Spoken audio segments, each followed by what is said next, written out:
I don't belong. I'm a queen. I'm a weirdo. What the hell am I doing here? I don't belong.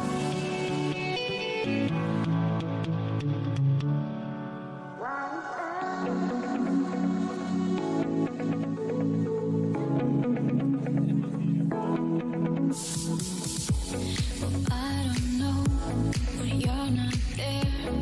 Give you my love, but you don't care. So what is right and what is wrong? Give me a shine.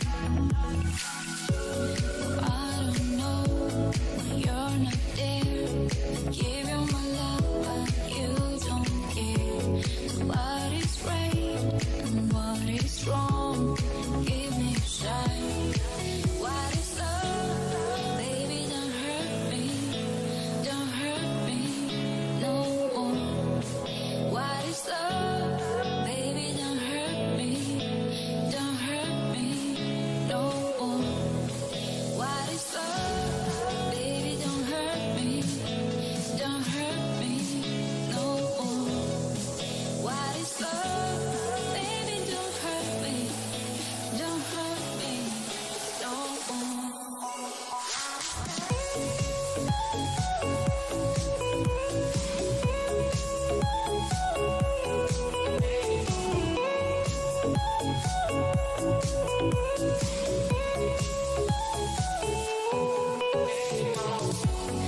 I don't know, what can I do? What else can I say? It's up to you. I know we don't want just me and you. I can go on. I don't know, what can I do? What else can I say? It's up to you. I know we don't want just me and you. I can go on. What is love? Baby, don't hurt me no more. What is love? Baby, don't hurt me no more. What is love? Baby, don't hurt me no more. What is love? Baby, don't hurt me no more.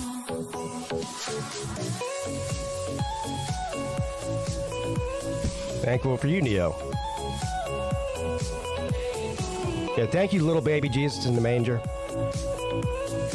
for allowing me to do this show today. I'm grateful. Amen.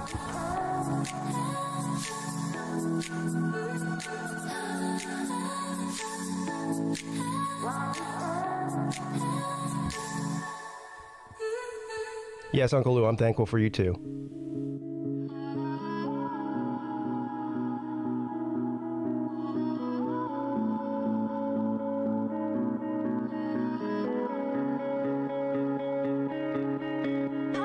Merry Christmas, bro. Goodbye, and turn this page, falling alive. The wise over, the wise over.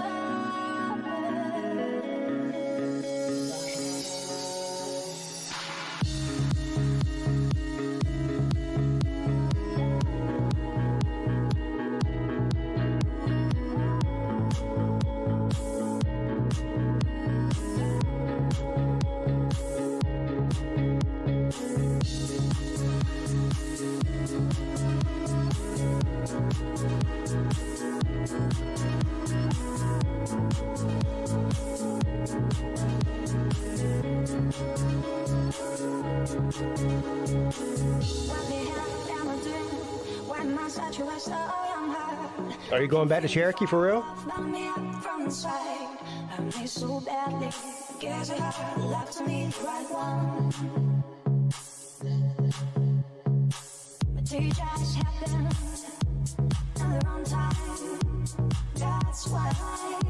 Yes, John. This is the Thankful Channel. Everybody's thankful for something. I'm thankful I'm not a Gamecock.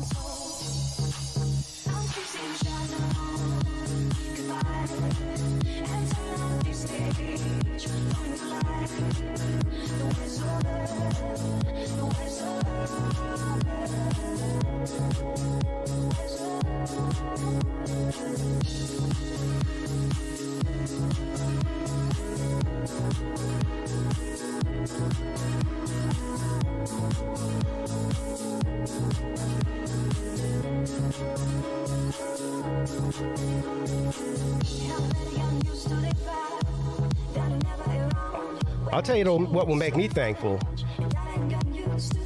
is if we have weather like we're having right now for the Slav Olympics. That would make me thankful. It's been warm, really warm here. It's been in the 70s all week. It would be perfect if it's like that in early March. Hopefully we get lucky.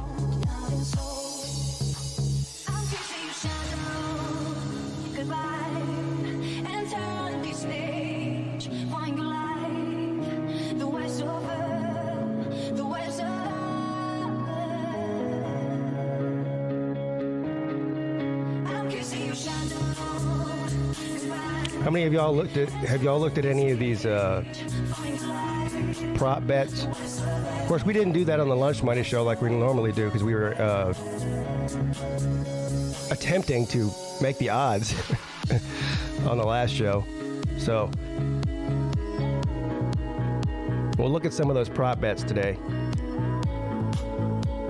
They're always silly. Like warm-up times, national anthem, coin toss,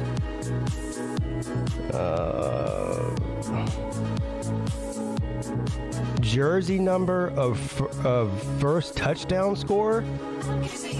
That's a new one. I don't think I've seen that one before. The jersey number. The hell? Now that's just throwing money away right there. That's complete and total luck.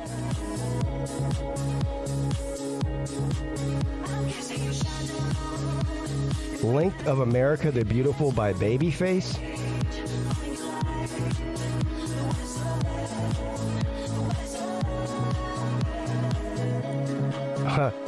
Who will be shown first after the kickoff?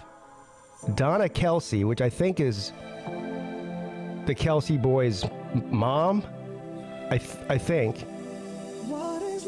Or Brittany Mahomes. Patrick Mahomes' wife that everyone loves to hate. Brittany Mahomes. What is right and what is wrong? Just give me a sign. What is love? Baby, don't hurt me. Don't hurt me. No more. What is love? Baby, don't hurt me. Don't hurt me. No more. Bunch of coin toss stuff that nobody cares about. We'll look at these in a minute.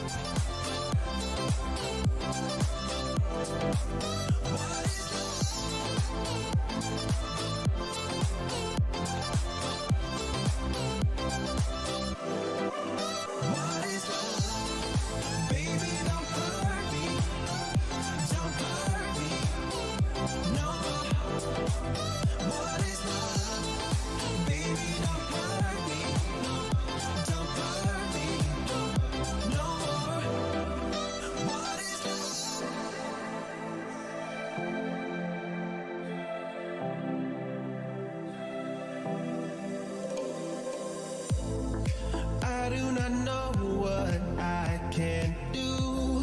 What else can I say? It's up to you. I know we're one. That's an interesting bet you got there, Pete.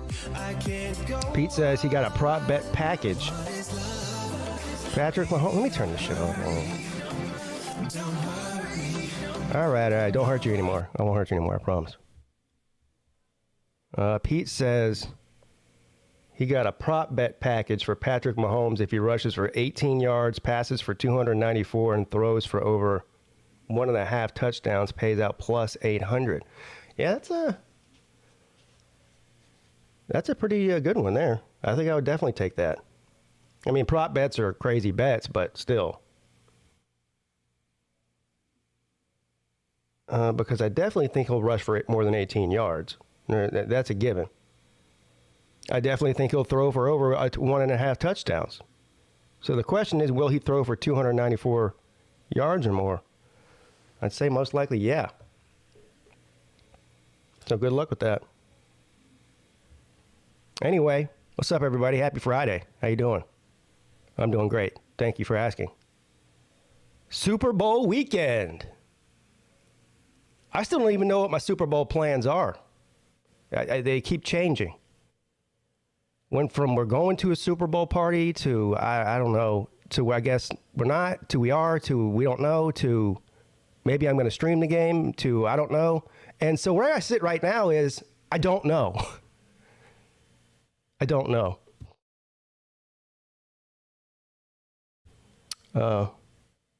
But if I do not end up going to a party and I do stay home, then there is a chance that I might stream the game. Just keep an eye out for my community page on Sunday sometime.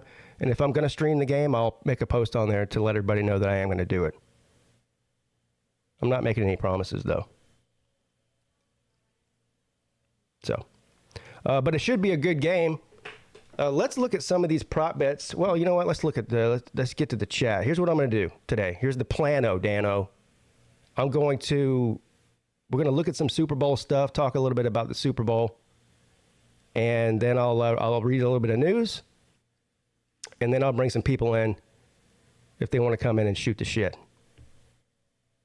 How's that sound for a Friday? Friday's very, very relaxing midday show. Is this most midday shows are relaxing, so it's not like different in that way. I just care less, if that's possible.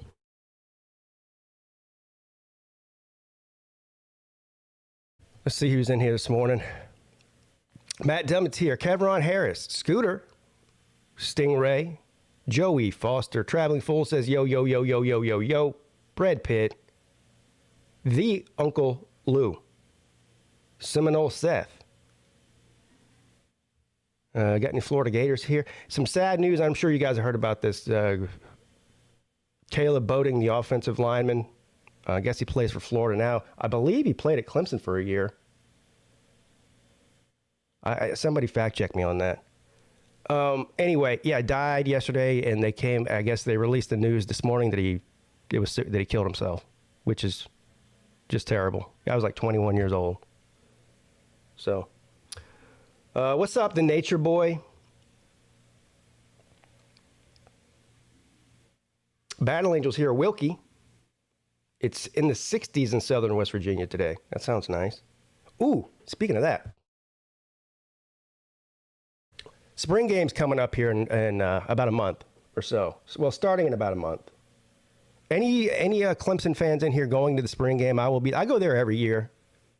So this year it happens to be on the same week as spring break. So we had, well, originally our plan was to take a week vacation in Florida like we do a lot. Sometimes we go to Myrtle Beach for the week. Sometimes we go somewhere else.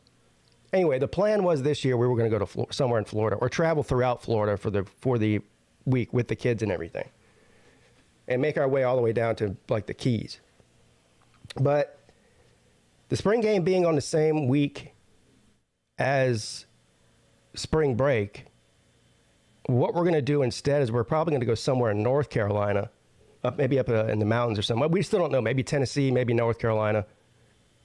And then we're going to drive back on the way back home, basically, because spring break runs from, what day is the spring game? It's the 15th. So it's whatever that is. The week before that is when we start the vacation. The 15th and the 16th will be that Saturday, and Sunday will be the last day of that week. So we're going to go to North Carolina, Tennessee, or wherever, Virginia, hang out there for the week, and then drive back down to Clemson Friday. We got a B&B like a mile from the stadium, and we'll hang out there for the weekend and go to the spring game. So I'm looking forward to that. And then here's part of the reason I wanted to ask you guys about this, is because we're trying to figure out where to go for that week. We got a couple of different ideas. It's got to be somewhat kid-friendly. But I don't want it to be so kid-friendly that it's like Disney World. So, anybody got suggestions? North Carolina, Tennessee, Virginia area. I was thinking about Maggie Valley. I went there when I was way, way younger. There's a lot to do up there. I know ski resorts and shit up there, but April's too late for the ski resorts. What's up, Vic Tube? Chance is here.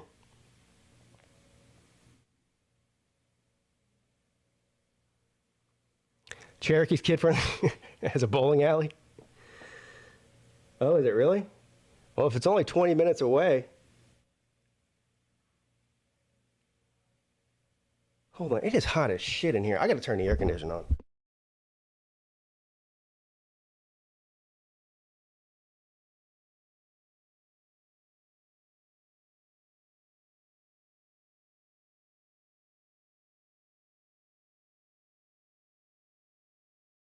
Maybe I'm just having hot flashes. Air conditioning's already on. What was I saying? Oh, yeah. Let's look at the odds.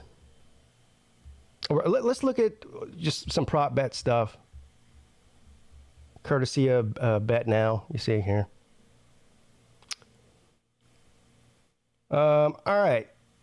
So here's some of the prop bets. I will look at the actual line here in a minute. I don't even know what that is. Super Bowl warm-up props. The length of the national anthem by Chris Stapleton. Over 125 seconds or under 125 seconds. I'll probably go over on that because he sings pretty slowly. You know what I'm saying? I'm a big fan of Stapleton. I'm sure that'll be a good one.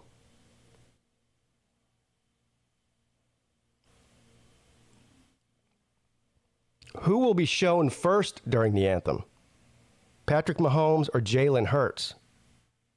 Huh. Now, I got a question about this. If you were to make a bet on that, and they don't show either one of those guys first during the national anthem, does that mean, so eventually they're going to show both of them, so which one of them gets shown first, no matter which order they come in? Do you understand what I'm saying?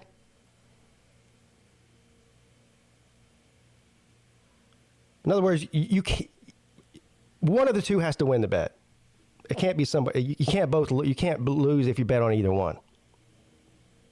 If that makes sense. Doing a terrible job of explaining what I mean. But anyway, of course, I'm taking Patrick Mahomes in that bet. You kidding me?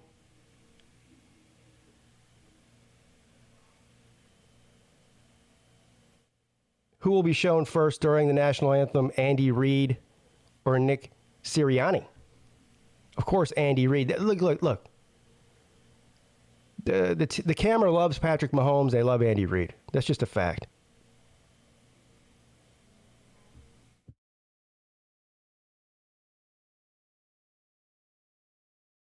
Yeah, see, Scooter says it'll be a no bet. I'm not so sure about that. I think it's because they're eventually going to show both the quarterbacks. Whichever one they show first will win the bet. I think that's what that means. Same thing with the coaches. Now, this is always silly here. A coin toss, a heads or tails. Like you just really talking about the most mindless bet on the planet. A literal flip of a coin. Which one's this? Oh, who wins the coin toss? Who cares? Will the opening kickoff be a touchback? Who cares? I want to see some of the funny ones. Now this is a silly one here. I mentioned this during the intro. Jersey number of the first touchdown scorer. So whatever the jersey number is of the first person that scores a touchdown in the game, it's over under 11.5, or over 11.5, or under 11.5, which is a weird number. Now, it's not like it used to be back in the day, right? I remember back in the day, almost all the wide receivers wore numbers in the 80s. You don't see that anymore. all kinds of different numbers. So, and also, I guess, unless it's a rushing touchdown by one of the quarterbacks, that eliminates them from this bet, right? It's got to be whoever crosses the end, whoever crosses the line in the end zone. It can't be the passer. So,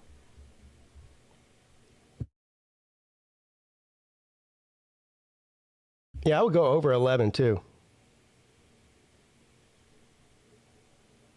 Vic acts like he's got a time machine. He sounds so confident. He's like, Chiefs will win the toss and defer. Damn. Everyone else is like, yeah, I'd bet this. I think maybe that. Vic's over here telling us exactly what's going to happen like he's from the future. Vic's back to the future.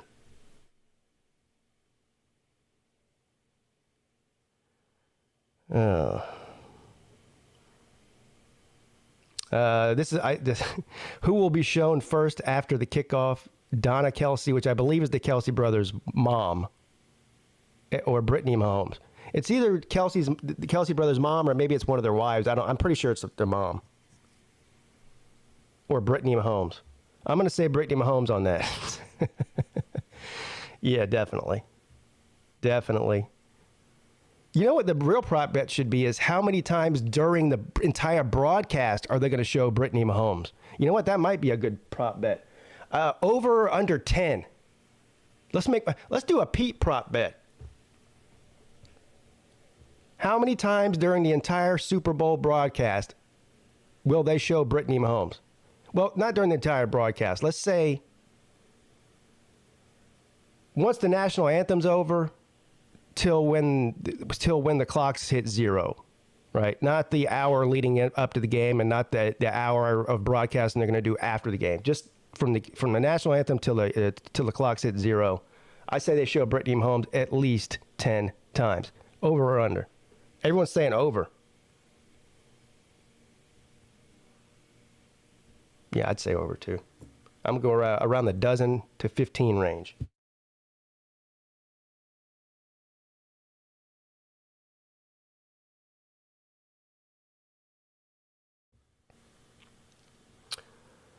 Will there be a scoregami? The hell is that?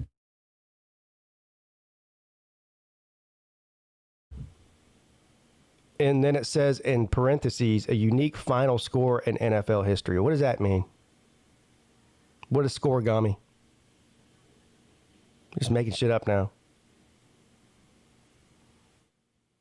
There's no odds out on that, so I guess you can't bet on it. Because I'm assuming that if you say no, there's not going to be a scoregami because the chances are way lower for that to happen, that it's probably ridiculously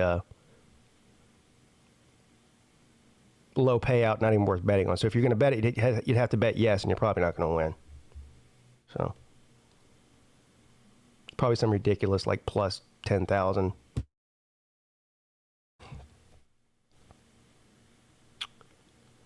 Blah, blah, blah. All right, first half props.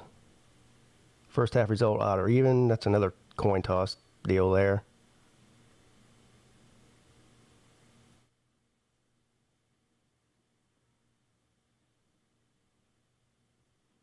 See, like, for instance, right here. First half winner three-way. If the score is a tie at the end of the first half, the winning wager would be a tie. And the tie is a great payout. That's plus 750. So you bet $100 to win 750. That would probably be the route I would take with that one. Because, look, it's really not that uncommon for teams to be tied at halftime. So, yeah, that's definitely that's one of the prop bets I'd like. If I was actually going to bet, I probably would bet that one. Tied at halftime, plus 750.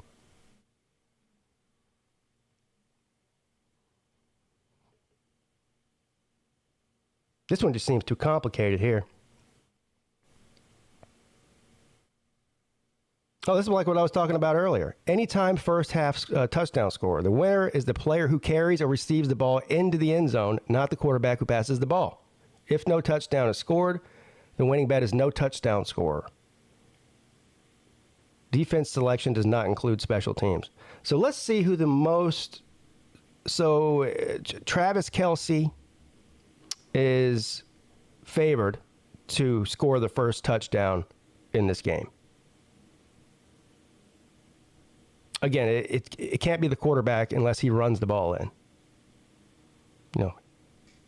They don't award that touchdown to Mahomes just by passing the ball to Kelce. All right, so Travis, this is interesting, though, because Travis Kelce, and then look who's second in odds.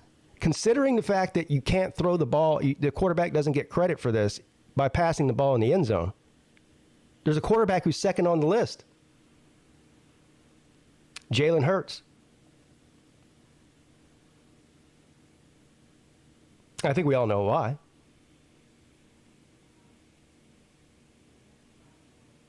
Past couple of halftime shows sucked. Well, I rather enjoyed last year's only for the nostalgia of it. You know. But, yeah. Who's doing the halftime show this year? It shows you how out of it I am. I know the answer to it, too. Who's doing the halftime show this year? Rihanna. Thank you. Yeah, that's right. Rihanna. Yeah, I saw, was there a prop bet on here about how many songs is she going to sing? And it was like, it was a lot. It was like 9 or songs or something. I was like, 9 songs? It's going to be a 2-hour halftime show? 9 songs. Maybe 3 or 4.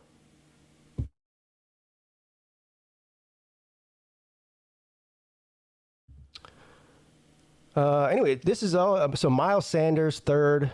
Let's see who the longest odds are to score the first touchdown. Well, it's a 4-way tie. Zach Pascal, Britton Covey, Jack Stoll, and Grant Calcaterra. People with these names. Let's see a good one that pays out a lot. Well, here's a good one that pays out a lot. Plus 850, Patrick Mahomes. That's probably the bet there. Because it's a good pay, a very high payout. And it's very good chances that Patrick Mahomes could have a rushing touchdown as the first score of the game. I mean, he's got a shitload of rushing touchdowns on the year, doesn't he? That's probably the bet I would make. Mahomes.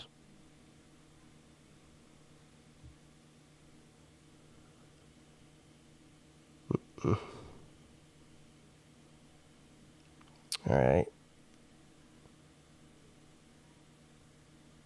Some of these are.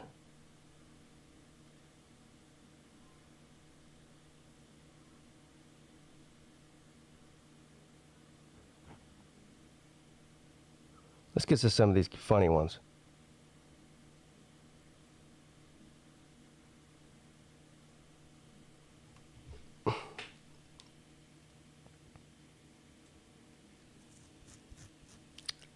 So the second half props are very similar to the first ones, but some of these names have moved around. Like Travis Kelce's still favored to be the first person to score a touchdown in the second half, like he was in the first, and Jalen Hurts is second, just like he was in the first. After that, though, it switches. It was Miles Sanders. Now it's Pacheco. So, let's see.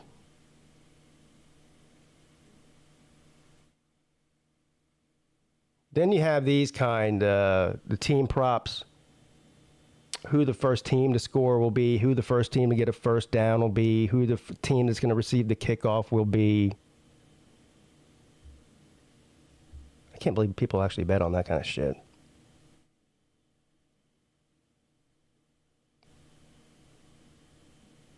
I can't imagine sitting there, like, rooting for the score to be even so I can win my bet.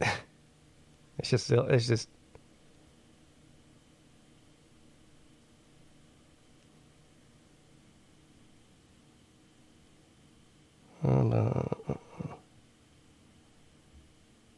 Main props.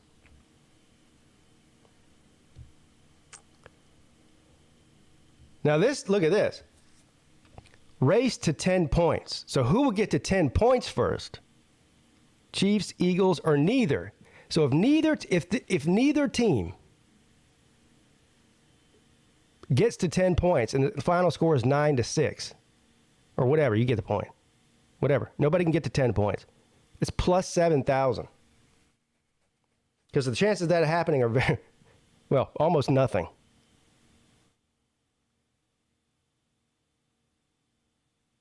Got $100 to burn. Put $100 on neither, and if you win somehow by a miracle, you'll get $7,000.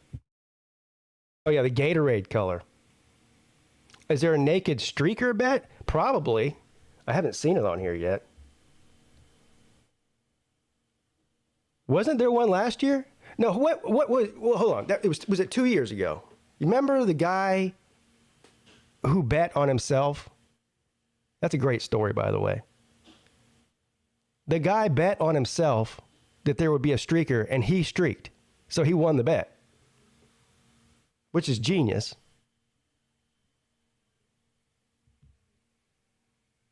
Yeah, the Tampa Bay Super Bowl.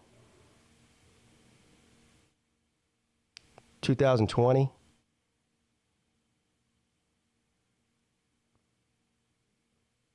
Yeah, then they didn't want to pay him. Well, you know what? First of all, he should have been smarter about it. Get somebody, where they wouldn't be able to trace it back to you. Place the bet through them. Maybe give them some of the money for doing it. That kind of thing. He didn't think this thing through. Why did Slim Shady Canes time me out? I don't know. Do I look like Slim Shady Canes to you? Ask him. And I ain't got no interest in it either. And thinking about it.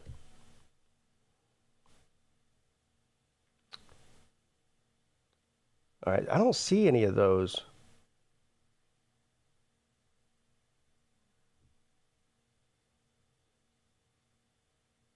Total sacks in the game. If you bet 0 sacks, which is very unlikely, that's plus 2,300.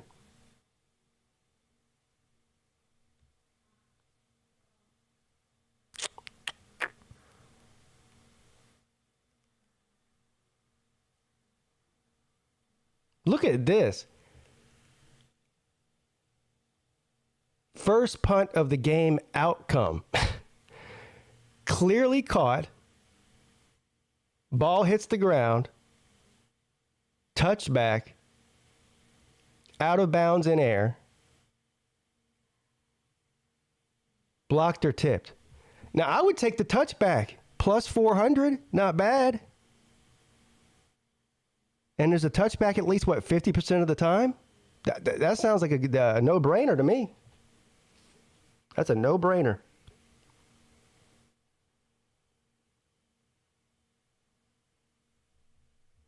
Your boy might have to break out I might actually have to bet one of these.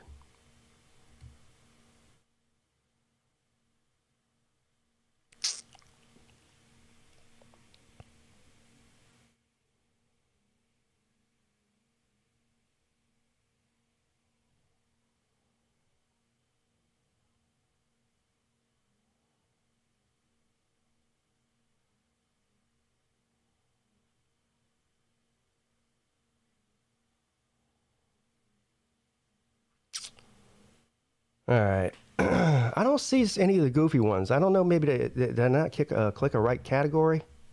I'm sure it's something that I did. I already know that. Oh, yeah, here. There's a whole bunch of them here. Well, let's get rid of these ones then. Gatorade shower props. That just sounds weird.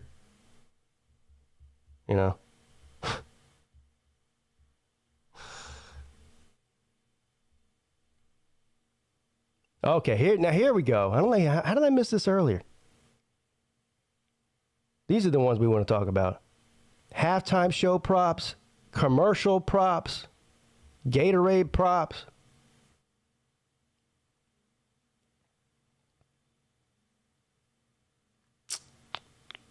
I guess that's it. Let's look at those.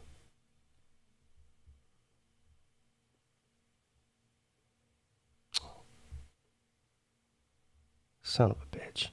Don't make me do this again. Time me out. Well, I didn't make a bet fast enough, I guess. But they're like, man, this guy's been on here 30 minutes, still ain't made a bet. Kick him off. Shit.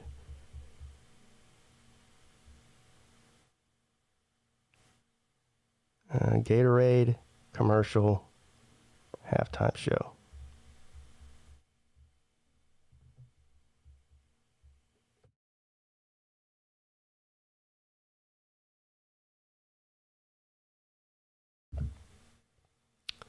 All right, Super Bowl halftime first song. Now, you guys said that Rihanna's the one doing this, right? Now, I know who Rihanna is, and I'm sure I've heard a few of her songs, and I could probably hum along with some of them because they were big hits. But as far as her like musical catalog, I don't know. Or I don't know. Like I know Umbrella. I've heard that one. I've heard Don't Stop the Music. I don't know. I think I've heard of 3 or 4 of these. But anyway, the most likely song that she will sing first is Diamonds. That must be her biggest hit of late. Is that what that is? Luke says Umbrella. Hey, if it were Umbrella, that's a great bet, Luke, because it's plus 600. And it would make sense she could come out with an umbrella. I think I've heard Only Girl, too. I don't know. A lot of these I probably have heard, just I don't know what they're called. So if I heard, I go, oh, yeah, I heard that song before, you know. I'm going to go with Luke and say Umbrella. Rihanna's dress shirt color. Dress/shirt. So whether she wears a dress or, you know, a shirt, what color will it be? Black is most popular, white second, gray and silver third, yellow and gold, red, pink, green, or blue. Is Rihanna a fan of either one of these teams? That's what I need to know. Because we don't know. She might come out dressed in one of the team's colors. Like, let's say she's a Kansas City fan. Or maybe she's an Eagles fan. She'll come out and wear green. She's a Kansas City fan. Maybe she'll wear red. You got to dig a little deeper into who these halftime people have relationships with. Like, I don't know, maybe she's really good friends with Patrick Mahomes' annoying wife. We don't know. So in that case, she might wear red. Inside scoop on the halftime performance for betting purposes. Yes.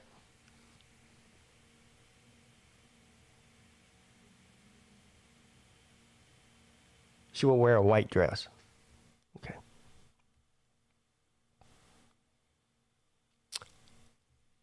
To appear with Rihanna on stage.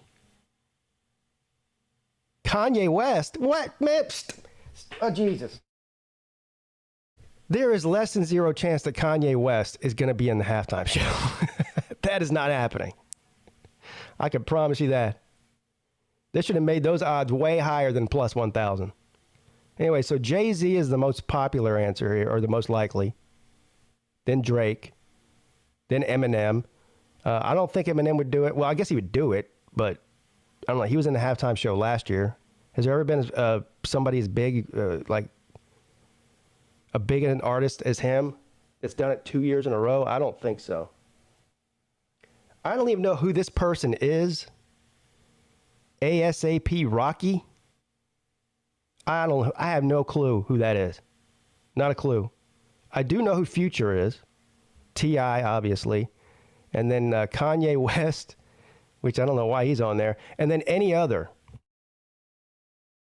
Bruno Mars was on 2 years in a row?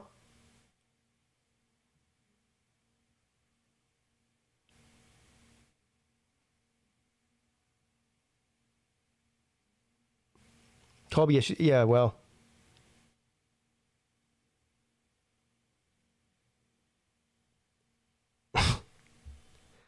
Fishing's not impressed with Rihanna. You don't think Rihanna's hot, dude? What's wrong with you?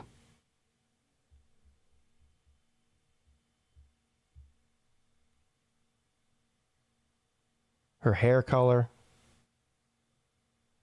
Oh, here we go. Now we get into the horny bets.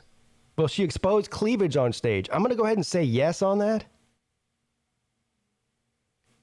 I would like to go, because they ask this every year. If there is a female in the halftime show, that's always a bet every year is will she show cleavage on stage? I think, has there ever been one that didn't? I mean, I'm being serious. I mean, unless they come out there dressed like a nun, which doesn't happen. That seems like easy money. Although it's minus 400, so it's not a good payout, but of course she's going to show her boobs.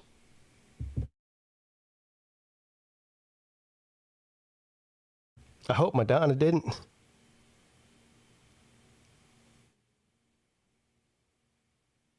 Jamie says he's smoking 20 thighs, smoked cheddar cheese dip. Yum, man, damn, that does sound good.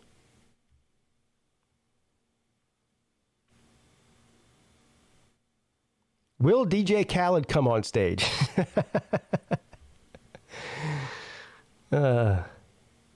Drake on stage, Jay-Z on stage, blah, blah, blah. All right, here we go with the TV commercial props. The first TV advertisement will be avocados from Mexico. Is that like one of the major sponsors of the Super Bowl or something? It must be. Otherwise, it wouldn't be, the favorite. And look at the payout. This is heavily favored. This sounds like insider information to me. Somebody knows what the first commercial is going to be. And clearly, it's going to be avocados from Mexico versus Hellmann's.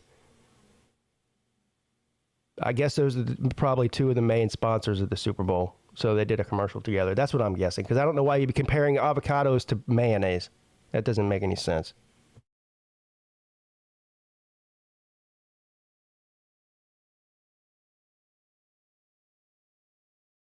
All right, so here's your options.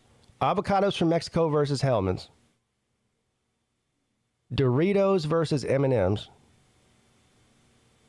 What do they mean? What do they mean by that? Why are they saying versus? Is it? Yeah, well, Doritos, Pringles, M&M's, Pepsi, Zero Sugar, Popcorners, Pringles, Heineken, Budweiser.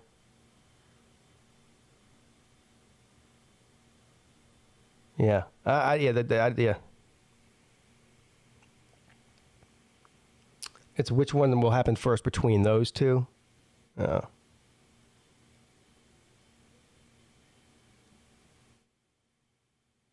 Pete, you gonna go Monday and try a new Chick-fil-A cauliflower sand?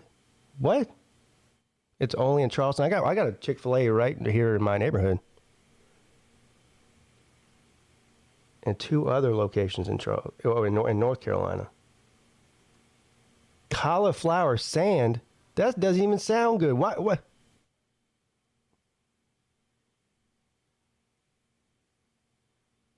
If I go to Chick-fil-A, I'm eating chicken. Not cauliflower sand. Back in my day, you called the bookie. Well, you can still do that. People do that still. Especially in this state. It's not legal to bet here.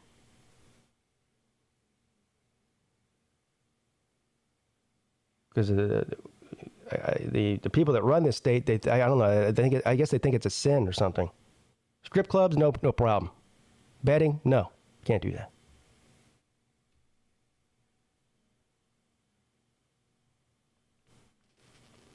Gatorade shower props.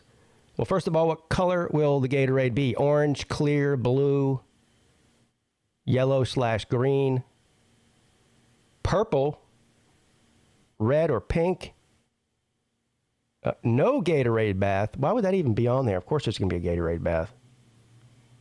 That goes right along the lines with the cleavage one that we were just talking about. Has there ever been one where there's not a Gatorade bath? Well, at least in recent years, no. There's one every year.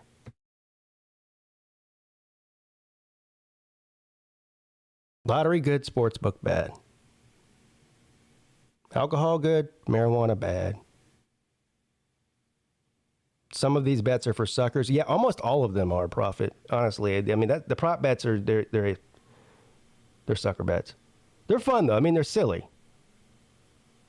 Now, you might have a real gambling problem if you're running around betting big money on a prop bet. Like a prop bet, you're supposed to, I'll put $20 on how long the national anthem lasts, just for shits and giggles, right? But if you're out here putting $500 on what color shirt that Rihanna's wearing, you've got a problem. Well, you've either got a problem or you're really rich. One of the two, or both.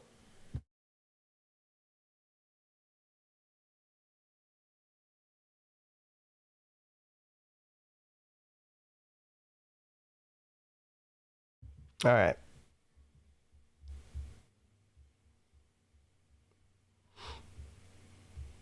So there you guys have it. Bet responsibly if you do live in a state where you're allowed to. And good luck. I don't know who you guys think's going to win the game though. I just really can't my wife's an Eagles fan because she's got ties there and her family is. I'm not. Every experience I've ever had with Eagles fans, and I've had a couple in person at NFL games, they weren't good experiences. I'll tell you that. They're annoying. They're loud. They're obnoxious. I have just grown not to like the Eagles over the years for whatever reason. Now, I don't really have any issue with Kansas City other than... Well, I guess I don't really have any issue with Kansas City. So I guess I want the Chiefs to win, but it seems like they win all the time. I don't know.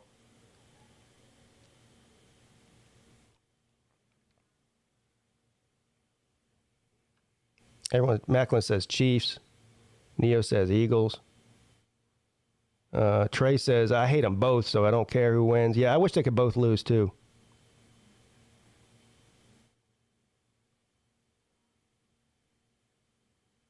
Well, I'll say, like I say with every other game, that my team's not, and if I don't care or who wins or whatever, I just hope it's a good game.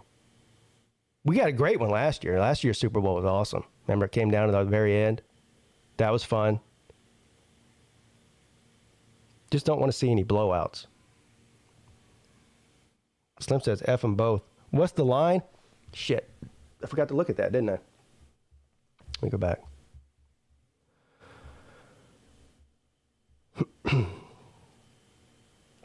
It is Philadelphia is favored by 1.5.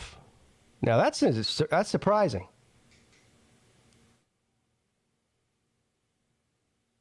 One and a half. Kansas City Chiefs underdog. Of course, that's what it is right this second. Let me hit refresh. This could change. It won't change that much because the NFL games, they're not like college games. In the NFL, you know how sometimes in a college line will open up at whatever, 10, and then, a week later, it's already at like 17 because so much money went on one team. That doesn't really happen in the NFL. It doesn't, the lines aren't that drastic of a swing, and the lines aren't usually as high either. So this may move down to 1 or up to 2. I don't think it would probably move more than a point between now and Sunday.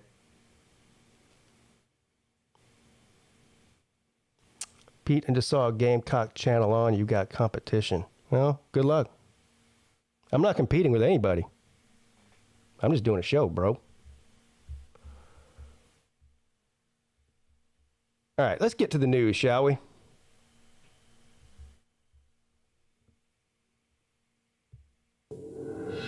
Breaking news from the PigskinPeete YouTube channel.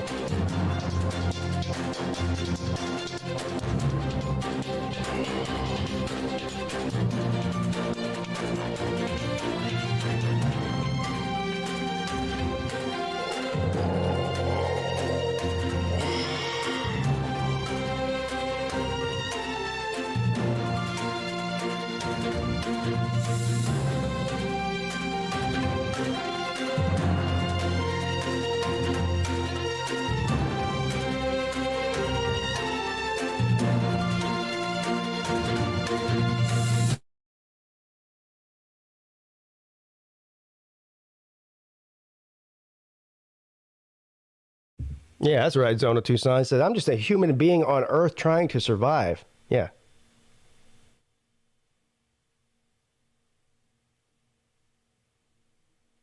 Well, I heard about this. This is the largest rocket ever built in mankind. It's got 33 Starship engines. I think the plan for this thing is for this rocket is it's a moon mission. Where, I don't know, there's like 3 or 4 astronauts they're going to send up there. And I think they're going to spend like a week flying around the moon, observing shit, and then fly back home. But anyway, so they had to do a test run on these engines. All 33 of them fired up at one time, which has never been done before. So I'm assuming if it didn't blow up,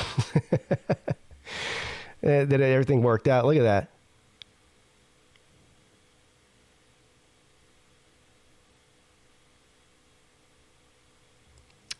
First full static fire test for the Starship, if not.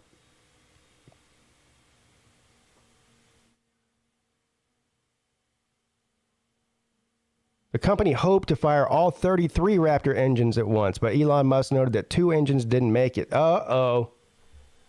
2 of them got burned out, bro. Either that or they didn't work. The 31 that did fire lasted the full duration. Musk claims that's enough to reach orbit.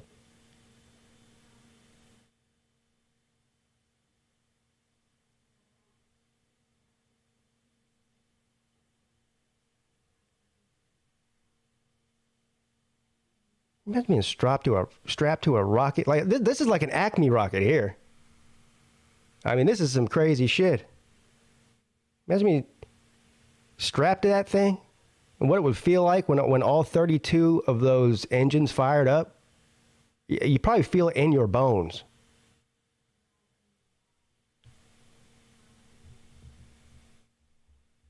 Beat me up, Scotty.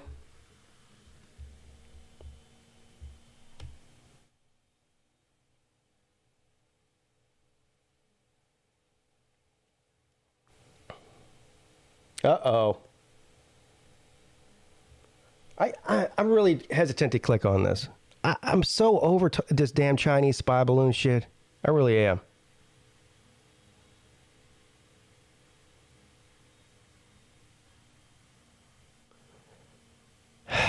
Oh, fuck it. I'll click on it. What now?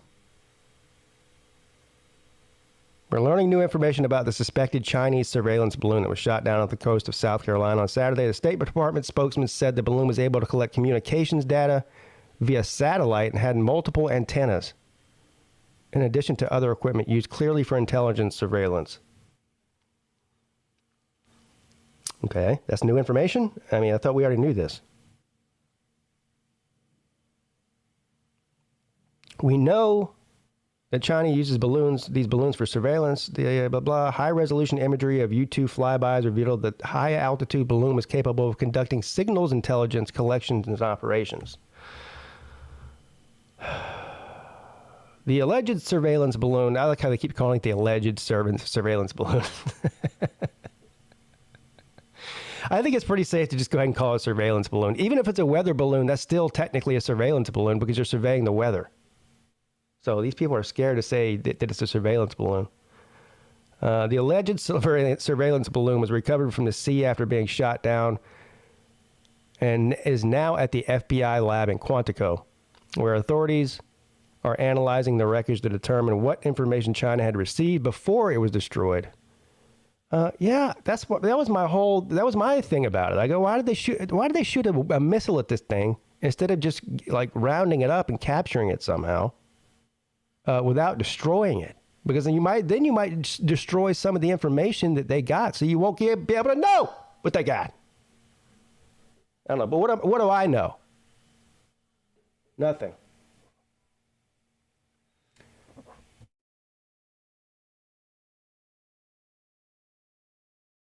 See, this is why I'm so tired of this balloon shit. I can't even read it anymore. I just don't care. I don't care.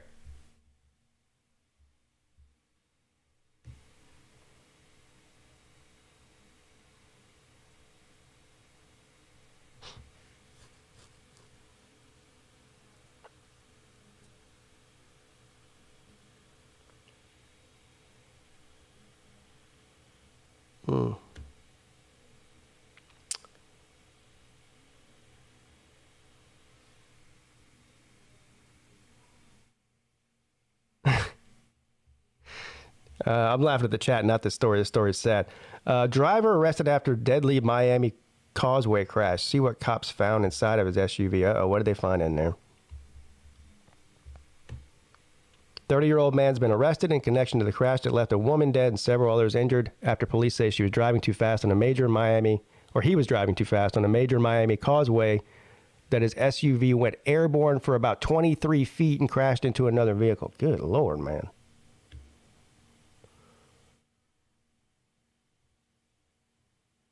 According to the Miami police, whatever this guy's name is, was driving eastbound in the 1200 block of the 79th. Okay, well, I don't care what block he was on.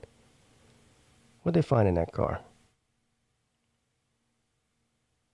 His SUV skid roughly 20 feet and rammed into a gray Nissan sedan with 3 women inside, ages 48, 39, and 19. Ooh, no. The women were taken with head injuries to the Jackson Memorial Hospital Ryder Trauma Center. The 39-year-old front passenger died hours later.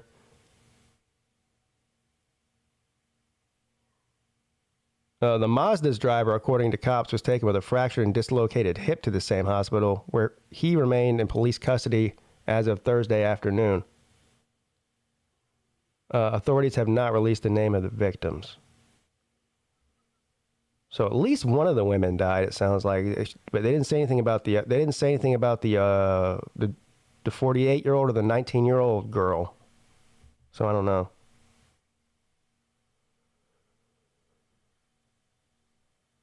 Up. Ding, ding, ding, ding, ding. Castro, who had an active bench warrant for theft, is now facing several drug and firearm charges. Although he isn't yet to be charged in connection with the traffic fatality, investigators said he caused the crash while driving in a careless and reckless manner. That doesn't tell us what they found. I guess they found drugs and guns in his car, which, yeah, well, isn't surprising.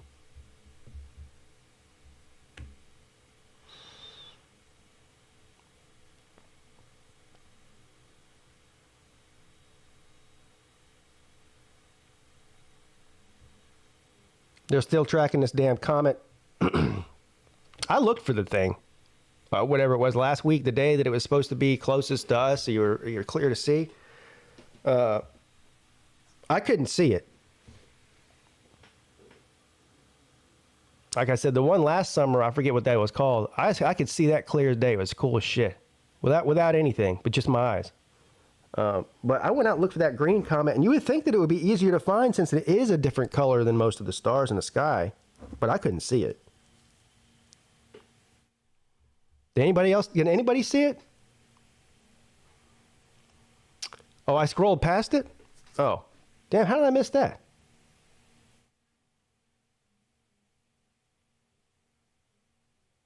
$20 grams of weed, cocaine.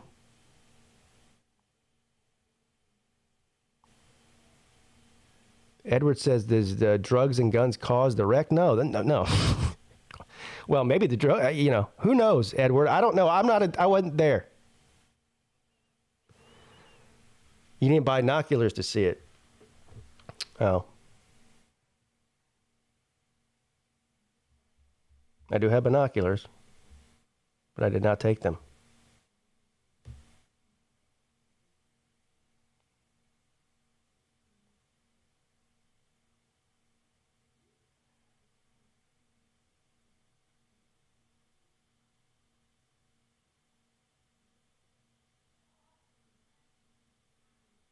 What?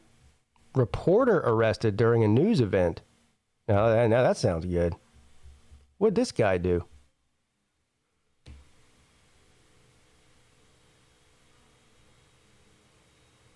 Train derailment, Ohio reporter arrested. A reporter was pushed to the ground, handcuffed, and arrested for trespassing while covering a news. Yeah. So basically, the reporter didn't do anything wrong. Trespassing. Give me a break, bro. He'll get off of that. I'm telling you right now. He doesn't even have to be a reporter. He can be there. If it's a public area, which it sounds like it is.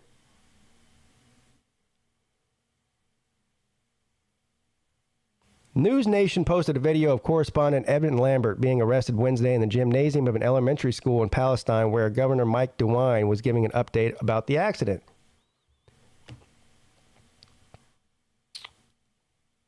Lambert was held for 5 hours before being released from jail. He said, I'm doing fine right now. It's been an extremely long day. No journalist expects to be arrested when you're doing your job, and I think it's really important that it doesn't happen in our country. And I completely agree with him. Just another example of wanting to lock somebody up for no crime. Yee wee! What'd they get out of that? If someone was stopped from doing that or told that they could not do that, that was wrong.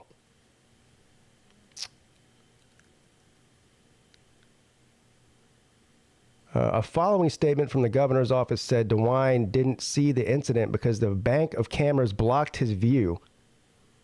But he did hear a disagreement towards the back of the gymnasium. Yeah, the disagreement was, I'm a journalist and I'm covering a news story. I'm not leaving. So stop asking. You know, like Nick Saban? I'm not going to do it. So stop asking.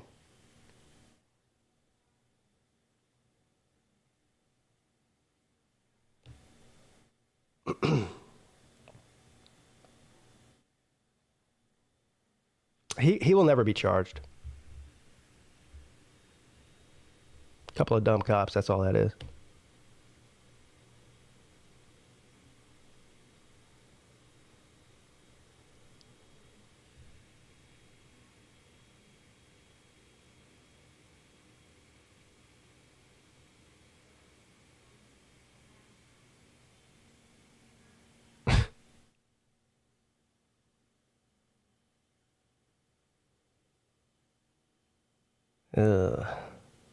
First divers to reach the bottom of Great Blue Hole. That's not even real.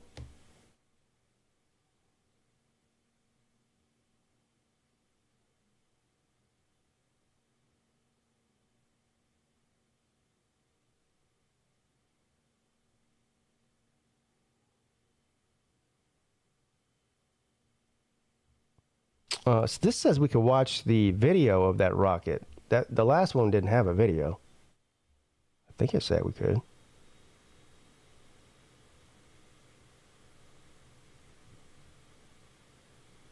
This it?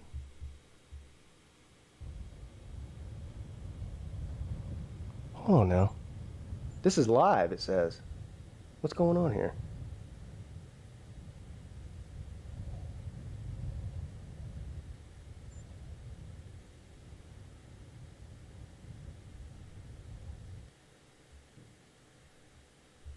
Yeah, this is a live feed.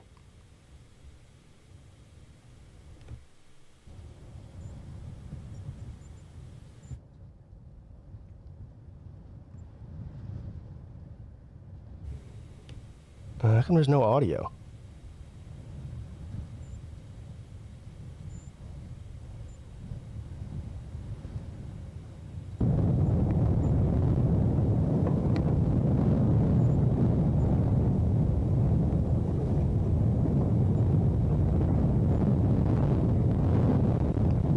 What's launch time here?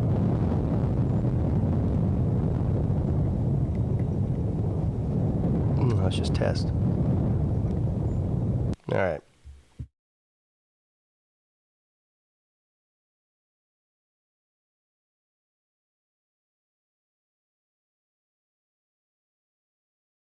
These stories right from the Miami Herald are usually good ones.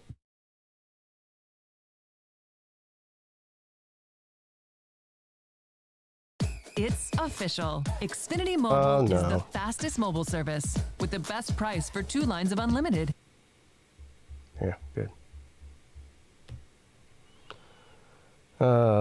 Police in Florida staked out a home on a hunch that something was wrong, and it was. On a hunch that something was wrong? That's very vague. According to the arrest affidavit from the Cape Coral Police Department, 911 operators received a call of a possible battery around 6:15 a.m. Upon arrival to the residence, an officer attempted to make contact with the caller, knocking on the door, ringing the doorbell several times, but there was no answer. The cop then executed a check of residence, but was unable to determine if anyone was home or still asleep. No signs of distress were observed, said the report, and the officer left. A little over an hour later, another emergency call came in from a female saying she was the one who had phoned before and needed help right away. The officer returned to the home, waited outside to see if anyone went in or out at approximately 8:15 a.m. He wrote that he observed the garage door open and a woman exit the garage. The cop pulled up to her in his patrol car and told her he was investigating a possible disturbance. The woman said her boyfriend had been hitting her all night and woke her up with a warning saying, "We're going to have a bad day today." Oh, man. Sounds like that guy sounds nice. Hey, baby, wake up. Yeah, what's going on? Yeah, you're going to have a really bad day today. Oh, yeah? Why? Because I'm going to be beating you all day. It sounds like a winner. The first wasn't a violent encounter between the two, the complaint says. The woman also said her boyfriend, later identified as Sean Raines, attacked her with a mallet, striking her in the center of the head during an argument in the living room a few days earlier. A mallet.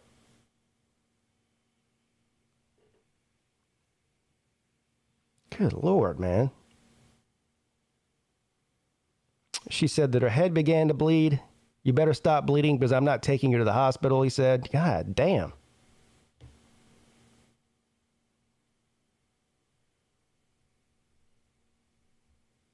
And that's the end of the story.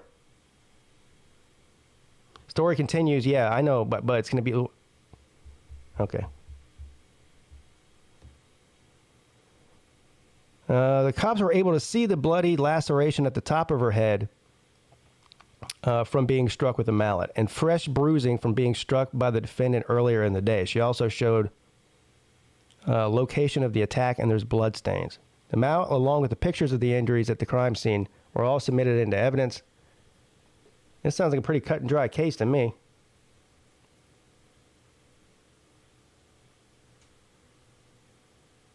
Anyway, he faces several charges, including aggravated battery with a deadly weapon, kidnapping / false imprisonment, in violation of a restraining order.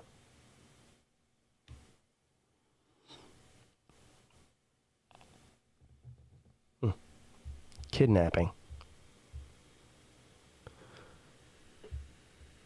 All right. We'll go to the StreamYard. What's up?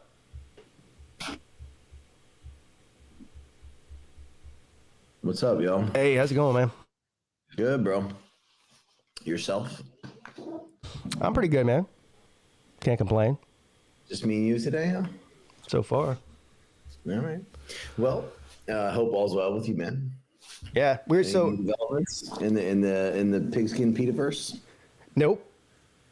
We were talking about the Super Bowl earlier. I was trying to figure out. I still don't know what I'm doing for the Super Bowl, but there is an outside chance that I might live stream it if anyone wants to come hang out. But I don't know. There are a few bars out in Shanghai that are going to show it, and of course, after the Bengals got jobbed, I went into a fit of rage, as I did on the show as well, and I'm still not over it. But, and I swore that I wouldn't watch it, but of course, as a football fan, I'm going to watch it, and so I'm still bitter. I'm angry, and so don't whip me up because I can get spitting mad again if you want me to. But anyways, so let's talk about the How odds. about them Chiefs? All right, fun. Yeah. So, but no, seriously though. So I've seen Eagles -1.5 and the over/under at about 50. What do you think about that? Yeah. I want to talk about that AFC Championship game. I want to talk about your mother's ass. Shut the fuck up. Dude, that'd make me feel bad. That would make everybody have a bad day for real. Yeah. Let's not do that. First of all, I'm surprised that Kansas City is the underdog in this, and not necessarily because I don't think that Philadelphia is capable of beating them or is better. I think but these betting lines are set off public perception. I think the public perception and more money's put on the Super Bowl by casual fans who don't even watch football than in any other game of the year. They usually try to take advantage of that and would have made Kansas City a favorite in my opinion. But I guess. Oh, so I propose that from now on we refer to casual fans as Mike the Mad Dogs. Mike the Mad Dogs. If you're a casual fan of any sport, when we refer to casual fans, we just call them Mike the Mad Dogs. Yeah, exactly. Well, if you're a casual fan of football, because he clearly is. I don't know. He's a casual fan of everything. He's just a dumb. Oh, see, I always thought baseball was his thing. A bloviating, gaping asshole. Anyway. I just always thought he knew about baseball and everything else he just didn't know about. He doesn't know about anything. He knows about nothing. He's a bloviating, gaping asshole. What I'm saying I thought a bloviating, gaping asshole was a subgenre of porn, but okay. A subgenre of what? It might be that too, Slim. I mean, come on. It's a porn category. Anyway, but look, dude, I think the Eagles are the better team. I think they have a great pass rush and a great secondary. I think that Jalen Hurts has become. I mean, man, watching him as a freshman in the national championship game where we obviously took it from them, he has become a much better NFL quarterback than I ever imagined he would be. And I think Mahomes is great, but I do think he's slightly overrated. And I'm not saying that as a bitter fan. I just think, like, man, I don't know. I think the Eagles are a better overall team, and I would lay the 1.5 with the Eagles, and I think they'll win. As far as over under, I wouldn't bet on that. Although I would lean over. I would lean to a score of something to the effect of 30-24 in favor of Philly. But I feel much more comfortable betting on the Eagles than on the over and under. What do you guys think? Yeah, I think I'm with you there. I think I probably would take the Eagles in this. It's less than 2 points right now, I'm actually picking the Eagles to win. I just think they're a better overall team, especially defensively. I agree. Now, the part about you saying that Patrick Mahomes is overrated. Now, I agree to an extent because, first of all, the expectations have been put on him. It's not his fault that the expectations are ridiculous. Like, he's already at this age being called possibly the greatest of all time. It's just way too early to be saying that. Well, a lot of that really died down after they got throttled by Tampa. Yeah, but there's still people saying it, and I think what they're saying is they got throttled by Tampa in the Super Bowl. The Bengals shut him down in the second half of the AFC Championship last year. And by the way, in the AFC Championship this year, he wasn't amazing. Well, I mean, if you look at his numbers, period, in the playoffs and Super Bowls, they're nothing to really gawk at. Right, exactly. Like, is he extremely good? No question about it, right? But is he one of the best quarterbacks in the game? No question about it. You know what he reminds me of? He reminds me of like Steph Curry in basketball. Like I don't think Steph Curry is the greatest basketball player of all time, but he's just so fun to watch and he's so skillful that I think that's sort of how Patrick Mahomes is. I think Steph Curry is a better basketball player than Patrick Mahomes is a football player. Oh, wow. Well, he's got more championships. I mean, right. Obviously. Yeah. He's older. Sure. I mean, he's our age, Slim. But I'm saying is, like, I think Mahomes has incredible skill. I was talking with somebody today, and I feel like, optimistically speaking on all three fronts, right? So I think that Joe Burrow is reminiscent of Tom Brady. I think that Trevor Lawrence, in his best iteration of what he can be, is reminiscent of Peyton Manning. And I don't really have a comp for Patrick Mahomes. I think Patrick Mahomes is the new Patrick Mahomes. I think he's excellent, and I think that in the best iteration of what he can be, I think he's incredible. And I don't think there's a precedent for a player like him. But at the same time, like, is he showing that right now? I'm not sure that he is. You know what I mean? Like, when we harken back to 2019 when he won that Super Bowl or whatever, we thought he was going to, win 6 or 7 Super Bowls, as you always exaggerate everyone's, not you, but everyone, right? But, like, I don't know. I'm not impressed. Like, oh, man. Well, they've lost a lot of key pieces. I mean, Tyreek Hill, Tyrann Mathieu. That makes a definite. Yeah, Tyreek Hill is a big one for Mahomes. Well, here's the thing, and here's the thing that really makes me feel optimistic about the Bengals going forward is that, there's been a lot of talk about Joe Burrow sort of taking a little bit of a hometown discount, understanding the fact that, he's going to have to do the Tom Brady thing, take a little bit of a hometown discount to ensure the fact that the Bengals will be able to re-sign guys like T. Higgins, Jamar Chase, as well as some of the defensive players. You know, if his goal is to win championships and not, if he'll take, you know, $45 million instead of 52, and if that allowed per year, and that'll allow the Bengals to re-sign people like T. Higgins. I think Tom Brady's shown you got to take less than that. Whatever it is, you know, of course the salary cap is greater than what it was when Tom Brady did his thing, right? But like I think, I mean, listen, I realize none of us are in that kind of stratosphere when it comes to money, obviously.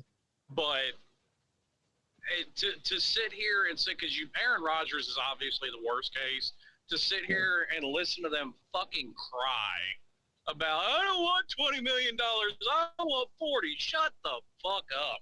Well, Lamar Jackson as well, right? Yeah, he's another one. Well, no, I understand it from Lamar Jackson's standpoint because he's an injury-prone, overrated quarterback, and sooner or later, the fact that he is the most overrated player in football will be shown, and I think we are to see that. And the fact that, you know, he's injury-prone as well, and fuck him. How dare you, sir? I've been called racist because I didn't like. Yeah, so have I, but I don't give a shit. I don't care. I'm not. I'm gonna have to. I'm a Bengals fan and I'm a Clemson fan. I'm allowed to hate him, all right? And I'm allowed to be a hater if I want to. And he sucks. Fuck him. Yeah, you're definitely a hater. I'm gonna have to go ahead and disagree with Slim on this money thing. This is a business, son. If they're willing to give you $40 million, you take the $40 million. Now, look. And I understand it's a business, but at the end of the day, the point he was making is absolutely right. Do you want to take that $20 million and have the hardware that goes with it? Or do you want to sit there and bitch, piss, moan, whine, and complain like Aaron Rodgers with your $50 million paycheck? Well, I think you can have. I think you can have both. When they can't afford to sign a receiver for Green Bay that's worth a damn because you're making $50 million a year and they don't have to sell the cap space for it. They literally had to let go of his best receiver because he wanted a payday. It's not just that though. But then they go out and draft, instead of drafting a receiver one for him, he could get somewhat on the cheap for at least 3 or 4 years. No, they go out and get a backup quarterback in the first round. To get rid of your ass so they can build the rest of the team. Well, then they paid him after that though. Guys, listen. I think that Joe Burrow is smarter than Aaron Rodgers, and I think that Joe Burrow is going to take a discount, especially given the fact that he's from Ohio and he's friends with Jamar Chase, obviously, and teammates. And he appreciates the fact that he has guys like T. Higgins and Jamar Chase on his team. He might take a little bit of a hometown discount in order to make sure that the Bengals can sign T. Higgins and don't have to trade him the way the Chiefs had to trade Tyreek Hill, right? And you understand what I'm saying. I think that Joe Burrow is willing to take a little bit of a discount, not half his salary discount, not 40 million to 20, but like maybe 50 million to 35, right? To stay with Cincinnati and understand that you have a championship team. You've made the Super Bowl and the AFC Championship game each of the last 2 seasons. And understand that if you want to continue to do that and you want to continue to play with the guys that you're playing with, then you're going to have to take a little bit of a discount. And it's going to be a positive thing for your career in the future. And I think Joe Burrow is smart enough to understand. Oh, and I hope we've seen a lot of players do this. And I'm definitely not hating on the guys like Tom Brady and like you said, Joe Burrow. Whoever is restructuring their contract to make less money so that you can get more guys in there and pay them more, that's a great thing. All I'm saying is I'm not hating on the person who does go grab the bag. I'm not hating on that. Don't get me wrong. I'm not hating on them either, but life is all about trade-offs. Yeah. You can't have your cake and eat it too, as PigskinPeete so infamously said. Yeah, you can't have your cake and eat it too. Well, I just want to ask this question. How long can Lamar Jackson be the same quarterback that he was in his prime? Which is what, right. I mean, history tells us not long. Which is why Lamar Jackson should try and get his back. Lamar Jackson should try to get his back because he's not going to be the same guy for 2 years from now. I don't. Again, I'm a Lamar Jackson hater. I've been called that many times, and I am. And I think that he's overrated and that he sucks, and that his injury history is going to catch up to him as it already is, right? And so I think if I'm Lamar Jackson, I want that Deshaun Watson $200 million guaranteed contract, right? But if I'm Joe Burrow and I understand that I'm going to be a great quarterback in the NFL for the next 15 years. And as he said himself, my Super Bowl window is my career. Okay, so understanding that, maybe I sacrifice $10 million a year in the near term to make sure that I'm fighting for Super Bowls each and every season of my career. Right? And as a Bengals fan, it makes me want to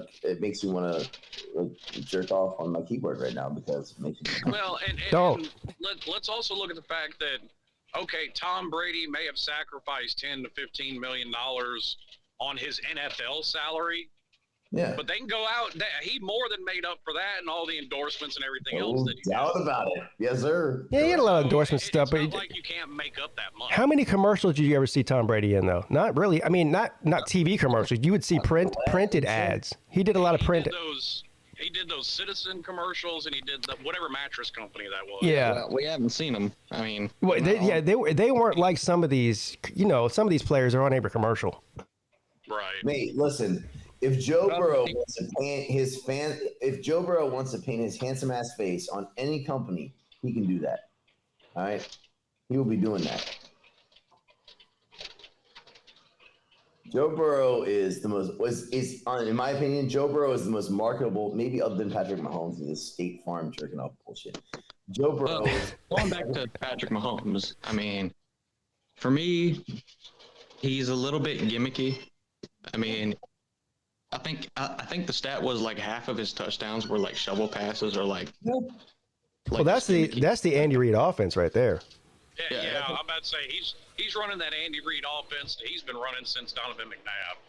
Well, yeah, and it works out. But I'm just saying, as a overall quarterback, I mean, how good is Patrick Mahomes? I mean, I think he's great. Well, he was going to be a first-round pick in Major League Baseball too. I mean, the guy's got a world-class arm. I mean, he can throw it 50 yards. He can flick his wrist and throw it 50 yards without. I mean, it's no question. Yeah. Patrick Mahomes Was on any other team though. If he was on any other team though, do you think he'd be this successful? Nope. If you put Patrick Mahomes on the Bengals and Joe Burrow on the Chiefs would be winning a lot more. Well, you're a Bengals fan. I don't know about that, dude. Saying any team in the country though. Yeah, I don't know about that either. But man, I mean, I think Joe Burrow at your peril, bro. I mean, what? No, hold on now. Nobody's doubting Joe Burrow, but what I'm saying is, I mean, that's not really. You stick Patrick Mahomes in Detroit, Detroit's still going to be shit. Well, and you see what the Lions with Jared Goff, and Jared Goff was pretty much trash at the Rams. I mean, yeah, but he was pretty good. They pretty much threw him away, and then the Lions are like, yeah, we'll take him. And they did that with a lot of players, like Jamal Williams and everything like that. They took a lot of players that nobody wanted and turned them into something really. I mean, the Lions are a well-coached team. But let me ask you a question: if you're Cincinnati and or Kansas City, but let's say if you're Cincinnati, would you trade Joe Burrow for Patrick Mahomes?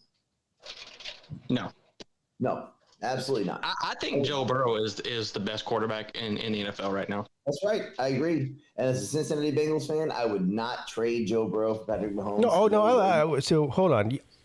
You're making a comparison between if they switch teams, who would be. I'm not saying that Joe Burrow's not great. I think he is. I'm just saying I don't know if you switch them because the team does matter. I don't know that. So what you're telling me is that you think Kansas City is more talented than Cincinnati, because you're saying that if you put Joe Burrow on Kansas City, they'd be even more successful than they are now.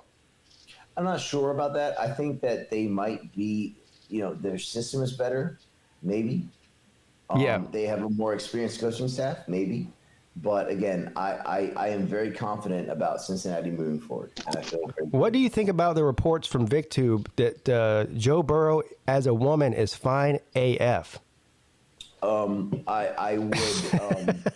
And first of all, I don't know what website you went on, Vic, to see this, but can I see it? Well, there's plenty. Well, there's these comparisons where they actually like face swap these people. They face swap all the NFL quarterbacks and turn them into women. And some of them are ugly. Like Lamar Jackson as a woman, ugly as shit. Joe Burrow, as a woman, fine as hell. I did a whole video a few years ago where I turned all the college football YouTubers into women. You guys remember that? I remember that. It was alarming. Yeah. Well, I mean, Joe Burrow would also win a Macaulay Culkin lookalike contest too. Joe Burrow as a woman.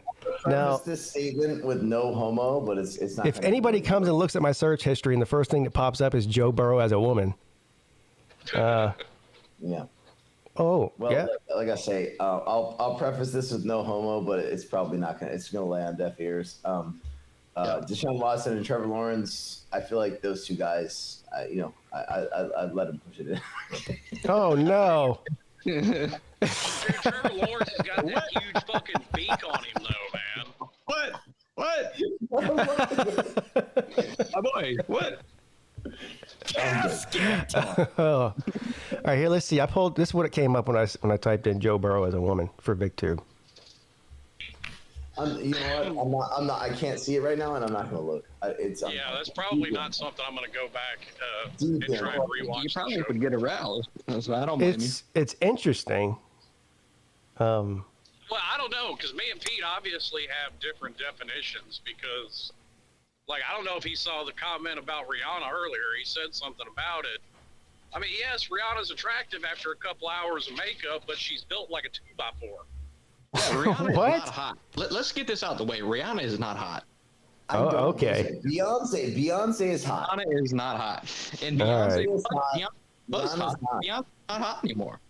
Look, guys, Beyonce is hot and has always been, but Rihanna not so much, man. I agree with you. Yeah, Rihanna's Well, not like I said, even beyond that, I mean, I really wouldn't care to see her naked because she's built like a 2x4. There's nothing to see. You guys are out of your mind. Rihanna is not hot, bro. How do you spell Rihanna? Dude, I got bigger Yeah, tits it is. than Rihanna. What the fuck ever? All right, okay. You guys are. Come on. Actually, interesting you said that, Slim. So there's a prop bet in Vegas on whether Rihanna shows her You cleavage motherfuckers. during halftime show. You hear what I'm saying? So does Rihanna show her cleavage? So it's like minus 400 cleavage. And it's Well, like, I mean, listen. Push-up bras can do wonders. They're like a bag That's of what I'm chips. saying, Slim. You open the fucking thing up and you realize it's only half. I'm just gonna say I have a hard time believing. I don't know. Everyone's got their own different tastes and everything, but I have a hard time believing that a heterosexual male would not think that Rihanna is attractive. What I'm saying, I mean, said she's attractive. I said she's built like a fucking 12-year-old boy. What? right, Slim. I've got bigger tits than her, and I've probably got more of an ass than she does. Facts. I'm sure you can twerk, Slim. I'm sure you twerk with the best of them. But listen, what I'm saying is like there's a bet in Vegas. It's a Vegas prop bet during the halftime show. Does Rihanna show her cleavage? And it's minus 400 yes, and like a plus one whatever no. My thing is like she doesn't have big tits. What I'm saying is like, how would you even know? Like, if her dress smashes them out, like, how would you even? Well, where's the Super Bowl being played at? In Arizona. In Arizona. So what's the weather going to be like? Inside, it's a dome. Yeah, it's a dome. Okay, so I mean, make your bet based off that. Right. I mean, she also doesn't have any tits to show, but I'm just saying. That's what I'm saying. Is Well, like, she kind of does now. Look at these tits. things. They got a lot bigger after she had her baby. Well, yeah, like they do. What, bees? Huh? No, they're bigger than bees. Yeah, I don't know, man. I don't know. I don't know, dude. You sound like you're being really picky. That's all I'm saying. Well, no, I'm just saying. Like, I mean, is her face attractive? There- Yes. So there's no, what you're saying, there's no women out there that are hot as shit that only have bees? That's Listen. absolutely false. I don't like Rihanna's face. I mean, maybe it's just not my thing, but Rihanna All right. isn't. I don't know. Well, I also put the caveat in there that her face looks attractive after 2 hours of makeup. I've never seen her without it. Yeah, fact. Yeah, that's facts too. But yeah. What's Alright. going on? I'm like an alternate universe right now. Rihanna, the benefit of the doubt, There's plenty of videos on YouTube that can show you just how badly makeup can catfish people. Okay. Well, she's got to put all that makeup on to cover up the bruising from Chris Brown's beatings. That was 10 years ago. Stop it. Pete, I'll give you this. Yeah. Benefit of the doubt, Rihanna's a hot chick. There's no question about that. She's an attractive woman. No question. Right? Mm-hmm. But now, right, but like, okay, so if the odds are, right, if we're making a bet in Vegas, does she show her cleavage during the halftime show? I need like I need to know like where's the line drawn, right? You're trying to bet on this, aren't you? Well, I'm thinking like, where am I going to bet? Like, because it's minus 400. Yes. Well, if you cleavage is cleavage. I mean, if she's, I think the point is that if she has her tits out, you know what I'm saying, on full display. I'm gonna go ahead and say. We assume that she'll have some tit. We assume we'll be able to see some tits. Yeah, right? so that would be a yes. She is showing cleavage. But yet, her tits are not big. Like they don't have to be big to be on display. If it was Katy Perry, right? Then it would be obvious, like yes, tit. Katy Perry, yes or no? Obviously, tit, right? But what I'm saying is like, yeah, her tits are small enough that they can be smashed into a dress in some way. Yeah, you're right. Yeah, it just depends on what she's gonna wear. But I have a feeling they're gonna have something that's gonna show her cleavage. Right, but like, what defines cleavage? You know what I mean? Like, you know, you know what? It's like I don't know what the actual definition is. It's one of those things you know it when you see it. Yeah, but it's up to the bookmakers. This is an actual prop bet, dude. This is an actual prop bet. So it's up to the bookmakers to define what cleavage is. And honestly, then yeah. You know what I mean? I need to see like a. So if I'm the bookmaker, I put out a picture of Rihanna with some tit, and I say more tit than this is a hit, less tit than this is a miss, right? I'm curious about how they're going to do this. What about Slim said he's back in the back? Oh. Yeah, I have a feeling they'll put her in something obviously tight that's going to push her boobs up, and then whether she has big boobs or not, it'll create some sort of cleavage. But they might push them sideways, horizontally, right? So where the cleavage... Oh, you know, like spread them out? You see what I'm saying? Right? If they push the tits horizontally, right, you might not be able to see the actual like line, right? So what does that mean? Is that a hit or a miss, or where do we go with the bet on this? I don't know. Yeah. What is? Dude, you are putting way too much thought into this. Right, but I'm trying to decide whether I'm going to bet on this, man. He's trying to bet on it. I'm gonna say bet on it. Yeah. Bet on something else. I mean, I don't. I'm more in favor of like a scoregami type of thing, just because it sounds interesting. Yeah, and the scoregami was a huge payout too. Like, you know what that would be? That would be like one team wins 20-23. That I guess that would qualify as a scoregami. No. Have you watched the scoregami documentary? What? We were trying to figure out earlier what the fuck it means, so we're just guessing. Yeah, I don't even know what it means. Have you? No, guys. If you haven't watched the John Boy's scoregami, pretty good documentary, you need to watch it. It's amazing. Okay. Well, why don't you give us some cliff notes so we know what the hell it is? Well, I can't. You just watch it. Just search scoregami on YouTube. It's amazing. I'm not even going to take credit away from it. So according to Nature Boy, he says a scoregami is a score combination that has never happened. Now that is ridiculous, dude. That's why it pays. I think it paid out like plus 7,000, which is ridiculously high. Right. So you would have to look up all 55 previous Super Bowls to find out. No, not Super Bowls. Every game in NFL. Yeah, that's the question. Is it a score that's never happened in the Super Bowl? No, Pete, no, Slim. Listen to me. It is a score that's never happened in NFL history, and they have documented all of it. If you look, it is possible for a game to end 2-1.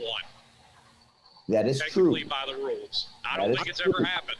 I'm just going to go ahead and say this is the reason that betting companies are millionaires. Exactly, but because why would anybody put even a single dollar on that crazy ass? I bet you that the odds of that are like 1 in a billion. But Pete, like there's scoring or a million at least. Quite frequently, you don't understand. What you need, but it's not going to happen in the Super Bowl. 43-8. The last time it happened was Super Bowl when the Seahawks beat the Broncos 43-8. That was the first time that 43-8 ever happened in Super Bowl in NFL history. See, I need to see a chart of what's available. Like what? Like what scores haven't happened that are still somewhat feasible? Like in other words, we know 99 to 102 hasn't happened, so that's not going to happen either. But no, Pete, go to scoregami.com. Scoregami.com. Yes. It's got its own website. Yes. Also, before you do that, go to YouTube and search Scoregami. There's an hour-long documentary made by... We're not fixing to sit here and watch an hour-long documentary. Dude, if you don't watch it, you're missing out. It's fucking great. Well, we're in the middle of the midday show, which I find much more important. It is. It's way more important than scoregami. I'm telling you. When you have an hour, go to youtube.com and search Scoregami. Watch the wonderful people at SB Nation. They made a great video about NFL history. This is fantastic. It's funny because like every scoregami. We're not gonna watch these videos. I'm just looking at what he's talking about. Every scoregami game of the 2020 to 2021 NFL season. So I guess this does happen more often than you think. Yep. Okay. Like, is there a scoregami that happens virtually every year? Maybe? Dude, look. Or no? I mean, I don't know. Research, bro, but I'm telling you. Do my own research. I'm not asking you about the coronavirus. I'm asking you about scoregami. Google it, bro. Google it. I'm serious. Google it. YouTube it. It's fucking great content. All right. I will. You should. Well, it was very. So It sounds like a board game to me. You did answer my question, though. My question was what scoregami, and now I know exactly what it is. So thank you for that. It's a score it's this final score that's never happened in NFL history. Gotcha. Yeah, so bet on that. If you want to lose money, there you go. I just, like I said, I need to see a chart. If it comes out 47 to 25, you win. You know? Let me see if there's a scoregami chart. There is. Dude, because scoregami.com. Dude, there is. Scoregami.com. Look up scoregami. Fuck out of here. Look up millionaires that have won off scoregami. That's what you should look up. Oh, Google scoregami. There isn't one. You're like, what? It's a scoregami unto itself. NFLscoregami.com. All right? NFLscoregami.com. Just go to there. That's it. You got the whole chart right there. I'm on it right now. I got you, bro. But dude, I've never heard of scoregami, much less decided to randomly You don't search pay enough it. attention to shit, dude. NFLscoregami.com. I got you. Obviously, it's why I've still got money in my pocket because I'm not looking up dumb shit like this. 29 to 12. All right, here it is. 25 to So 11. what in the 22 to hell 11. is this? What in the name of QR codes is on my screen? What is that? Shit. NFLscoregami.com. That's where I'm at. And any white space is something that's never happened in NFL history. So This is the shittiest chart I've ever seen in my life. It looks like a QR code. just run your mouse over it. 25 to 9. Don't they? 18 to 9. Whatever happened to pie charts and whatever the bar charts? Right? bro. Can What I is get this? some percentages here? How often does 23 to 20 happen? 23 to 20 has happened. Okay, hold on. 23 to 20 has I want some happened. percentages here. I got you. 23 to 20 has happened. Click on it. 199 times. First time was in November 1st, 1953. Last time was the fucking AFC Championship game. Give me another one. It's just pin the tail on the donkey type shit, bro. Jesus Christ. This is 32 to ridiculous. 22 never happened. If the Super Bowl is 32-22, you hit. 32 to 15 never happened. 25 to 11 never happened. 32 to 12. But, I mean, how much is the payout? Pretty good. I'm sure it is because I it's mean, very. it better be like plus 10,000 or The something. hell? Yeah, I was gonna say. I'm telling you, this chart. The chart makes perfect sense, man. All right, here we go. Colorblind mode. What does that mean? Oh, I guess if you're colorblind, you can't see green. Then why not just make it purple to begin with? This chart's pissing me off. Why would I have to click a button if I'm colorblind? With your retardedness, man. It's just very simple, man. It's very fucking simple, man. I see it now. Once you put show count on, you can see the actual numbers. Then it makes more Oh sense. shit. Let's see here. 42. 42 to fucking 5 never happened. 42 to 12. Very unlikely. Very unlikely. 42 to 25 never happened, right? Very unlikely. Yeah, see now that one's like 42 to 25 isn't out of the realm of possibility. 20. Right? So basically, Well, I mean, the green ones happen, the white ones happen. Likely. Yeah, but I mean, you're gonna sit there and bet those numbers, and even if it is close, somebody misses a field goal, and you're gonna be like, "Fuck." Well, that's with any bet. That's with any bet, though. Scoregami is if somebody tries a wonky 2-point conversion or misses an extra point, or there's a safety, then all of a sudden you're in scoregami territory. You understand what I mean? You Yeah. get a wonky score like something to 11 or something like shit like this. Like, for example, 25-11 has never happened in NFL history, right? But that wouldn't normally happen. But if there's a missed extra point or a safety, then you're in that territory. It could happen, right? So Nature Boy says that there was 3 scoregamis this season. So it's not that uncommon then. No. Like I Yeah, said, but are you going to bet money on that? That's the thing. Well, first of all, I wouldn't bet big money on any of these prop bets, but you put $10 on it, win $700, right? If it's a plus 700 thing, or right? Or well, hold on. What was it? I think it was higher than that. Was it plus 700 or there was one that was plus 7,000? It should be plus 7,000. So if you win if you bet $10, you win 700. Yeah, right. That's right. Yeah, bet 100 to win 7,000. The last Super Bowl scoregami was when the Seahawks played the Broncos, and there was a safety early, and the Seahawks beat the Broncos 43-8. That was a scoregami. There had never been a well, to be fair, you're better off betting this than you are winning the lottery. I mean, let's be real. Obviously, yes. So I'm not mad at it, but it's just you're better off getting hit by lightning than winning the lottery, bro. Like, what are you talking about? It's like playing the lottery with, when you play the lottery, you're like, yeah, I'm not gonna win, and you're throwing money away. With this, it's a little bit more likely. A little bit. You're more likely to get hit by lightning twice in the same day than you are winning the lottery. Come on, bro. Well, yeah. Winning the lottery is a stupid analogy. No way. Come on. Let's see here. See if I can find it. Actually. Score.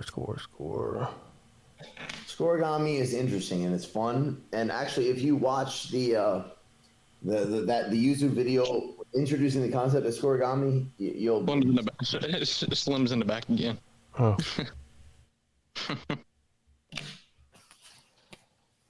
I'm driving. I end up driving through dead spots. Where you at right now, Slim? I got you. Hello. I ain't far from the house. But just to interject with your lightning and lottery analogy, Yeah. that's actually technically not true. What is because that? over a million people win $1 million or more in lotteries in North America every year, and less than 2,000 get struck by lightning. Right, but how much do they win? In the How many people play in the lottery? People step out into rainstorms. This is crazy. Hey, listen to this. A whole lot more people win the lottery than get struck by lightning. Listen to this. You can win $10,000 and win the lottery. So one of the scoregamis. Million or more, sir. One of the scoregamis this year was 48-45, which to me seems like that's probably happened a million times. That's not. 48-45 has happened. 48-45 happened this year in week 4 for the first time. No, 48-45. So if you bet that when that happens, right, and you're good. But you have to bet that every single week. Well, so yeah. If I had to guess, I'm not betting it's scoregami. I'll tell you that right now. I'm just saying it's fascinating how many scores are still open. Yeah, there's a lot. Yeah. All the white squares are still open. 36-12 open. Right? Why's it got to be a white square? Why do you bring color into it? Well, that's racist. The NFL's racist. I've discovered a new business venture. I'm gonna make my own scoregami sportsbook, and I'm gonna go to Hawaii also.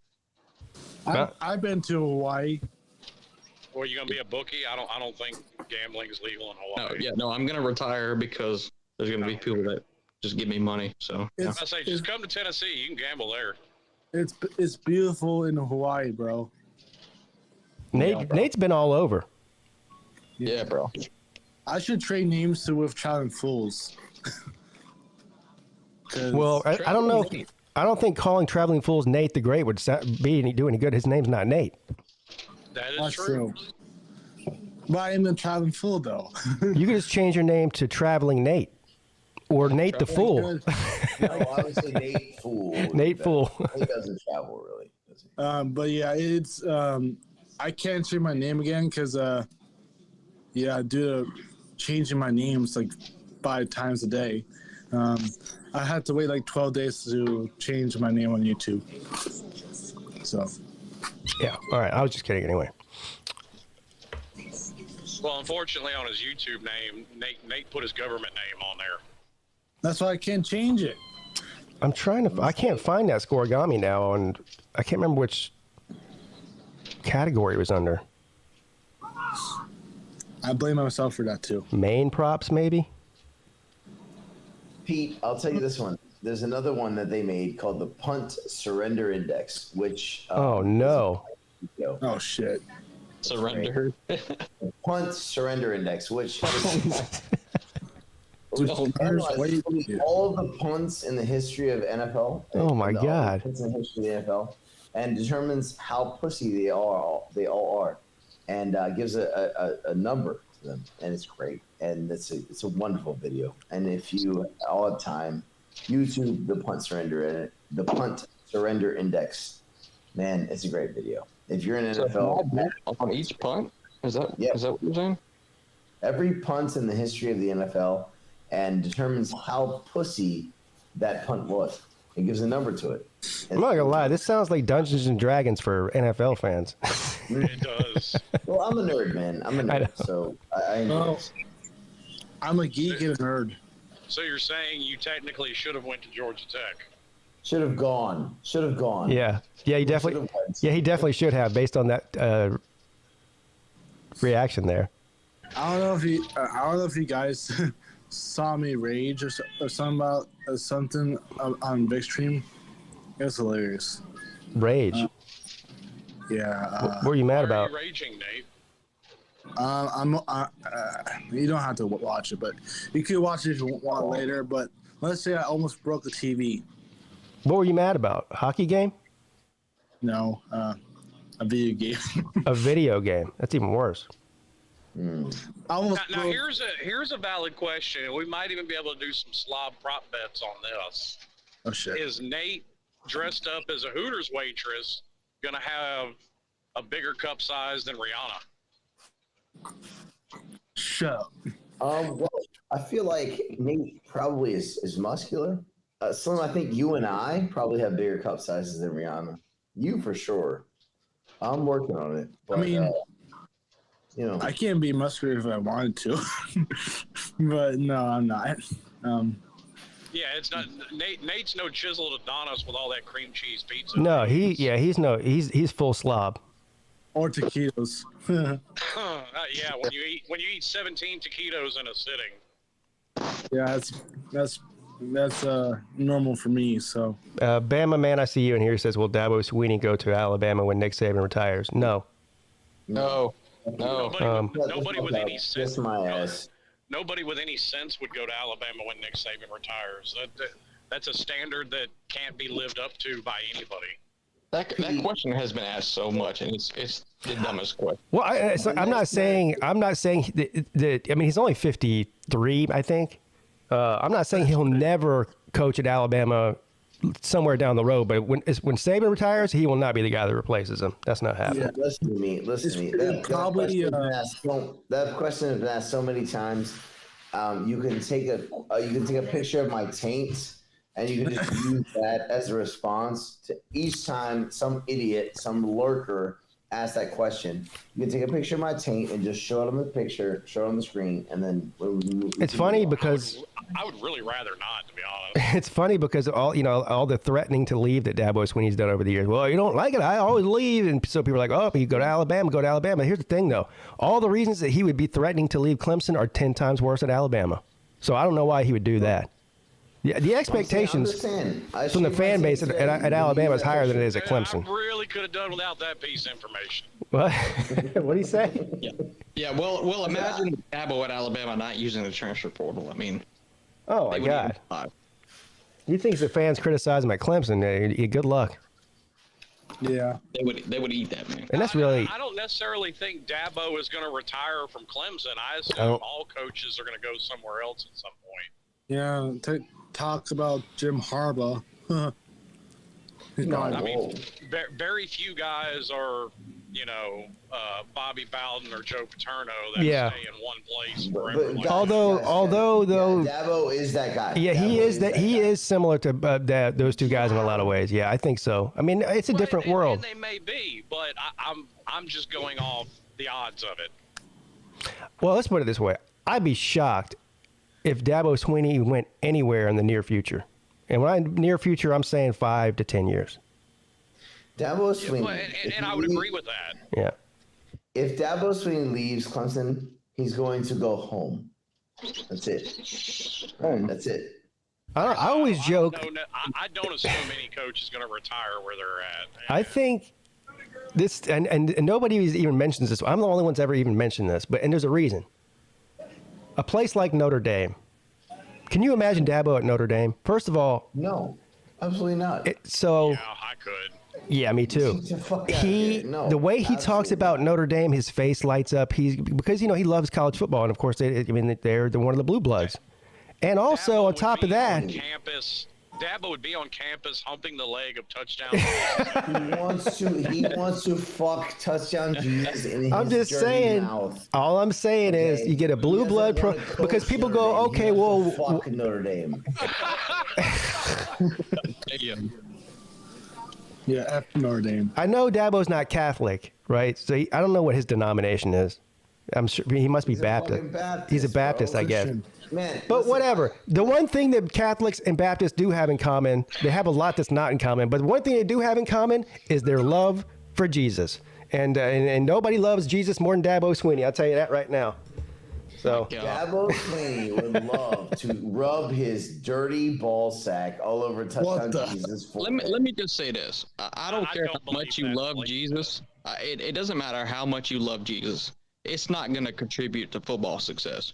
That's goddamn right. Listen, Jesus won't. Dabo Swinney will never leave Clemson. He will never leave Clemson. Jesus. But I think he's right, though. I think that's a valid reason why he could leave for a place like No, that's ridiculous. It's ridiculous. No, actually, I mean, if you think years down the road, I mean, you see the coaching change that have, like it's been a little bit hectic, and I think eventually, I mean, I actually could see that. Yeah, you're out of your fucking. Yeah, I don't think it's going to happen. But my point is, if things went south or something at Clemson, there was some sort of maybe disagreement between him and the the athletic director or whatever, and he decided to leave on his own volition, and there was a job opening at Notre Dame, I think he would definitely entertain it. Definitely. I disagree. All it takes is a university president, like what Miami got. I'll use Donna Shalala as an example, who decides to come in and go, oh, I'm pulling millions from the football program. Dabo would be a fucking ghost. I disagree completely. Dabo Swinney will be the coach at Clemson University, and then when he's done with that, he will be a private citizen. All right. I hate to fly on the wall, but Big Dog Brett says he's in the back too. All right. Well, he can take my spot. All right. See you later, Nate. See ya, guys. Have a good day, buddy. What's up, Brett? What's up, guys? Brett, what's up, bro? Good evening. Well, and since we're talking about coaching changes and everything like that, Georgia's not going to be the same power that they are nowadays. Everything's going to change. I mean, college football always changes. That's true. I mean, is Kirby going to be there forever? I mean, maybe. I don't know. I doubt it. I honestly think within the next 5 years, Kirby's going to entertain an NFL job. He could. Kirby? I think Kirby's smart. With that bag. Why would he want to go to the NFL? Smart could probably take an NFL job right now if he wanted to. It probably wouldn't be head coach. Guys, listen. As much as I hate Georgia, this is not the right time to talk shit about them, man. Well, I'm not. Who's talking shit about him? I don't know why Kirby would go to the NFL. That seems like a weird fit to me. Has he ever coached in the NFL before? Because a lot of coaches a lot of them end up in the NFL. That's why they at least try it out. Yeah, a lot of those guys go back and forth, and then they pick one or another eventually. But he's never been in the NFL before, has he? As a coach, I mean. I don't think Kirby's father tried that out, and it didn't work out. I don't think. And we're talking figuratively, but let's be real, like as today's standard. Do y'all think that Todd Monken and Big Dog Brett is pretty much what I'm asking? Do you think Todd Monken is leaving? No. How come? He's done interviews with NFL jobs. Like he'll leave. They don't do that unless they are interested in leaving. Monken will leave. Not necessarily. I think there's nothing wrong with sitting down and hearing what somebody has to say. Keep in mind that Todd Monken has been he's already been in pro before. He did extremely well pro. He's been on multiple NFL teams. He knows the format, and he probably has a lot of connections at the NFL level. So if somebody reached out to him and said, "Hey, man, we really like to come talk to you about this job," he would more likely than not say, "Well, I'll come sit down and listen to you, but I'm pretty happy here." Listen, considering that he's making $2 million a year in a college level where he has probably a tenth of the amount of aggravation and frustration versus the NFL. And if he was to go to NFL, he would likely take a pay cut. That $2 million a year is fine. Look at his track record. He's 3-4 years, and he's moving on to the next one. That's his entire career. Yeah, good or bad. He may not be changing jobs. He may be changing jobs to make more money, and if that's the case, he's doing that at Georgia. Well, and here's my whole job. No. Monken will take a head coaching job at a Power 5 school at some point. Maybe this offseason or next offseason. That's fine. And I don't think that's going to affect Georgia's program that much. And I think Georgia's going to be a powerhouse as long as Kirby Smart's their head coach. And I don't like to say this. This doesn't please me to say this, but I don't think that Kirby Smart's going to make the mistake of going to the pros. I think that Georgia is going to be a powerhouse here, and for a while. And until I see evidence that Georgia is going to step off, I can't say nothing. No, I'm going to tell you. I'm going to tell you like this. I completely disagree with that because Todd Monken is not tasked with the job of recruiting, and so Todd Monken doesn't have to do that. He will not take a college head coaching job. He will be in the NFL. If he takes any job, he'll be in the NFL as an OC. If he does move, I don't know if he will, but I'm just saying if he does, he'll be NFL. I don't think he goes anywhere, and I think if he was to go to UGA right now and say, "I want $5 million a year," I think they would pay him $5 million a year. I think they would pay him $10 million. And I don't even think you believe that. No. I'm gonna tell you the same thing I just told Lucia. Take your Homer shades off. Yeah, that's ridiculous. That's so what have we seen? What have we seen every single year, right? Every single year we have seen the top 4 or 5 coaches go through a roundabout carousel. $5 million? I want to make more money than every other coach, right? So Dabo did it, then Kirby did it, then Nick Saban did it, and then somebody else is going to do it. They're head coaches. Head coaches. Let me finish. Let the ship get all the way out of the bay here. What we've also seen is that now offensive coordinators are finding. No, I'm just saying, the offensive coordinators are now starting to do the same thing. So the colleges are not necessarily having a problem coming up with the money or paying the money, especially if they're a top 5 or 10 program. If you want to be elite, you have to evolve, and that includes getting your NIL stuff figured out. That includes, getting the right recruiting staff, paying the right recruiting staff, paying your offensive coordinators, paying good defensive coordinators. That's part of the business. And so if they can afford to pay a head coach $10 million, $12 million a year, and then you can see that a quality offensive coordinator can get you pretty much 95% of the way done on your offense, why wouldn't you pay them that? Because you still have a majority of coordinators overall making under $1 million a year. If you think that Georgia is going to pay Todd Monken $5 million a year to be their offensive coordinator, fucking hell, dude, you're you know what?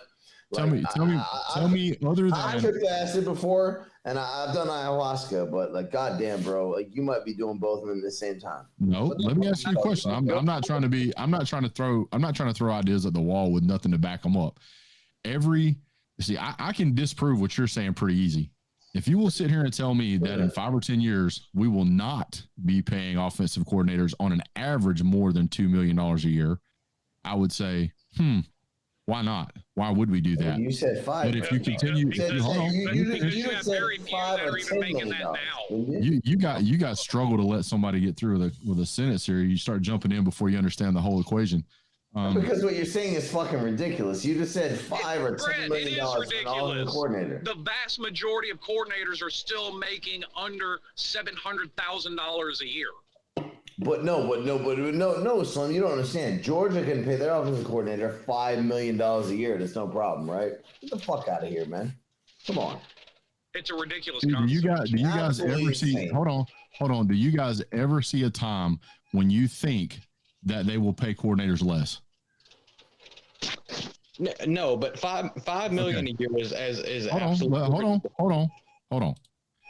We all know that this is never going to go. This number is never going to go backwards for your top guys. It's never going to go backwards.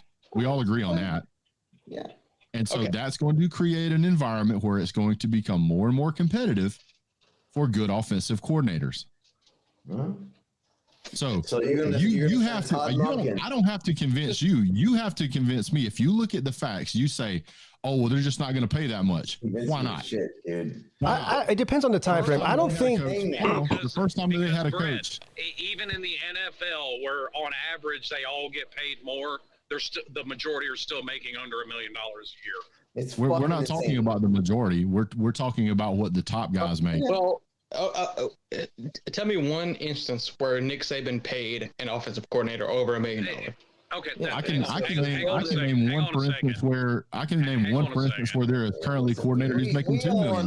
Hang on a second. You're absolutely right. We're not talking about the top guys, but for those top guys to go up, that average goes up too.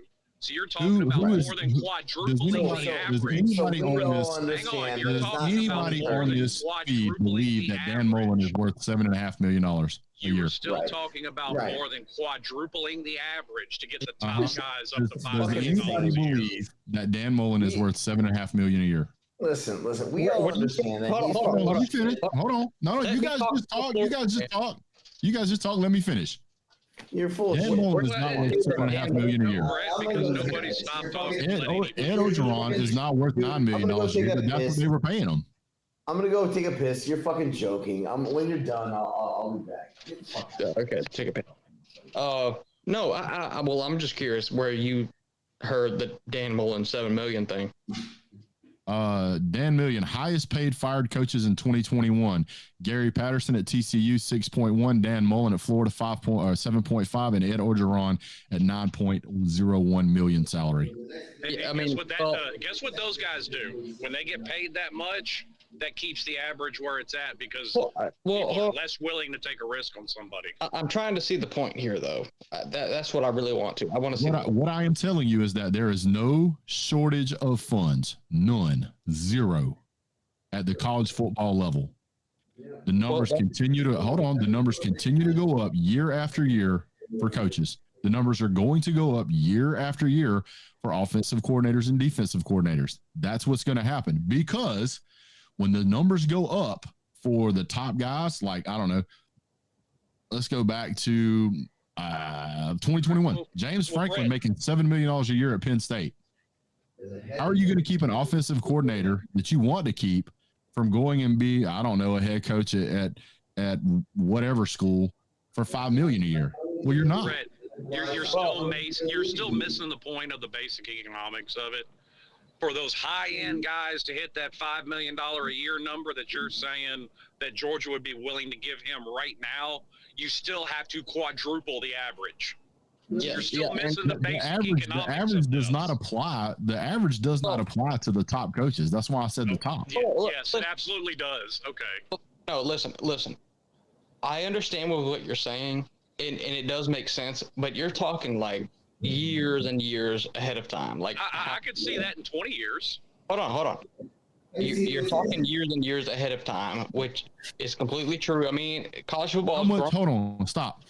How much does Jim Knowles, the defensive coordinator at Ohio State, make right now? Does anybody know? $2 million, maybe. $2 million a year. How much does Barry Odom, the Arkansas defensive coordinator, make per year? I don't give a fuck, dude. $1.8 million. How much does Matt House at LSU make? $1.8 million. How much does Jeff Lebby, the offensive coordinator at Oklahoma, make? $1.8 million. How much money does Josh Lupoy play at Oregon as a defensive coordinator? $1.7 million. Pete Golden at Alabama, even though he's fired, $1.7 million. Hey, I can tell you when Brent Venables was still the defensive coordinator, he was making over $2 million.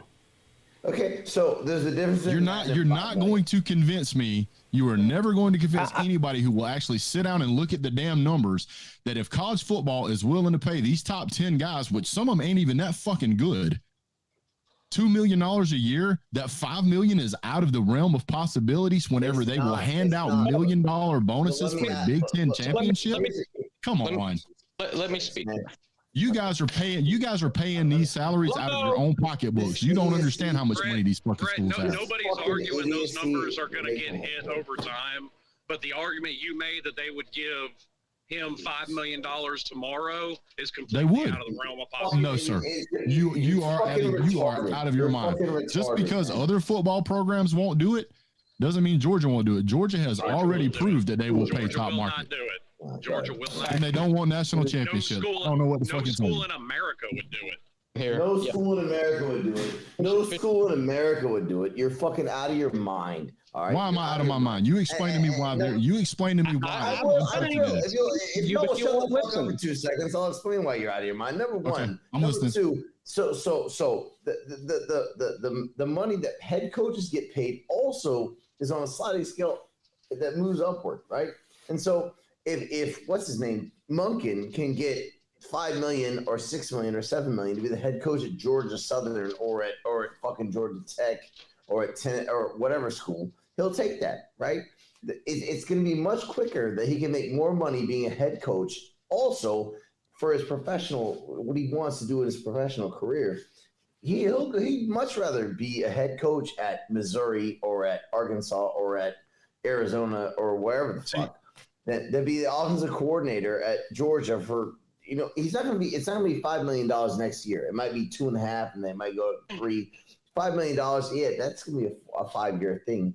But like, he would much rather take a $7 million head coaching job at Oregon State or whatever the fuck than be the fucking offensive coordinator. If it's about money, right? He'll leave you. He doesn't love you. I never said he did. I said Georgia would pay. That's what I said. Yeah, I don't think Georgia's paying $5 million to keep him. No, they're not gonna. They wouldn't do that. I really honestly and truthfully think that you guys are spending out of your own pocketbooks. Well, first of all, you're okay, Brett. I'm with you. I'm not saying he does. I'm not saying he gives a shit about Georgia. Hold on. I agree with. We all understand $5 million isn't a lot of money to Georgia. We all grasp it. So that is not a lot of money to basically any top 25 program. Okay, listen. I agree with Brett on the fact that the salaries will continue to go up year after year after year. But you have to have at least some sort of precedent set to say they'd spend $5 million to keep him, because it's never happened before. Well, and so, they never paid a coach more than $100 million a year until they did. But they haven't even. But nobody's even come. But you're off by $3. You're off by $3 million about how much money somebody's willing to spend to keep somebody. No. I'm not off by $3 million. Hold on. I'm not off by $3 million. At the most, I'm off by 2.5. Oh, you're okay. That's all right. That's half of $5 million. That's half of your number. Hold on.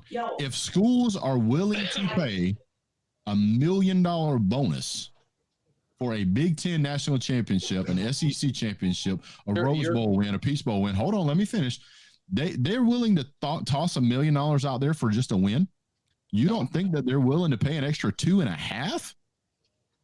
To keep an offensive coordinator that is absolutely destroying everybody? That's ridiculous. On the face of it, that's ridiculous. Let me bring up this point. And so, I mean, you're talking about Todd Monken and everything like that. And that's what everybody's disagreeing with. You want to talk about Steve Sarkisian, Kevin Steele, or Brent Venables? Hold on. You're talking about Todd Monken and the amazing job that he's done. He has done an amazing job. But you're talking about paying him a ton of money, right? Todd Monken has never coached a quarterback other than Stetson Bennett. So you mean at Georgia, right? I said at Georgia. Yeah. So there's a question mark there, but also, I mean, you're pretty much saying that you're going to pay him like. I'm not going to go $5 million. I'm going to go $3 million. $3 million is way too high. Why? Because what do you mean? Why? Why is that too much?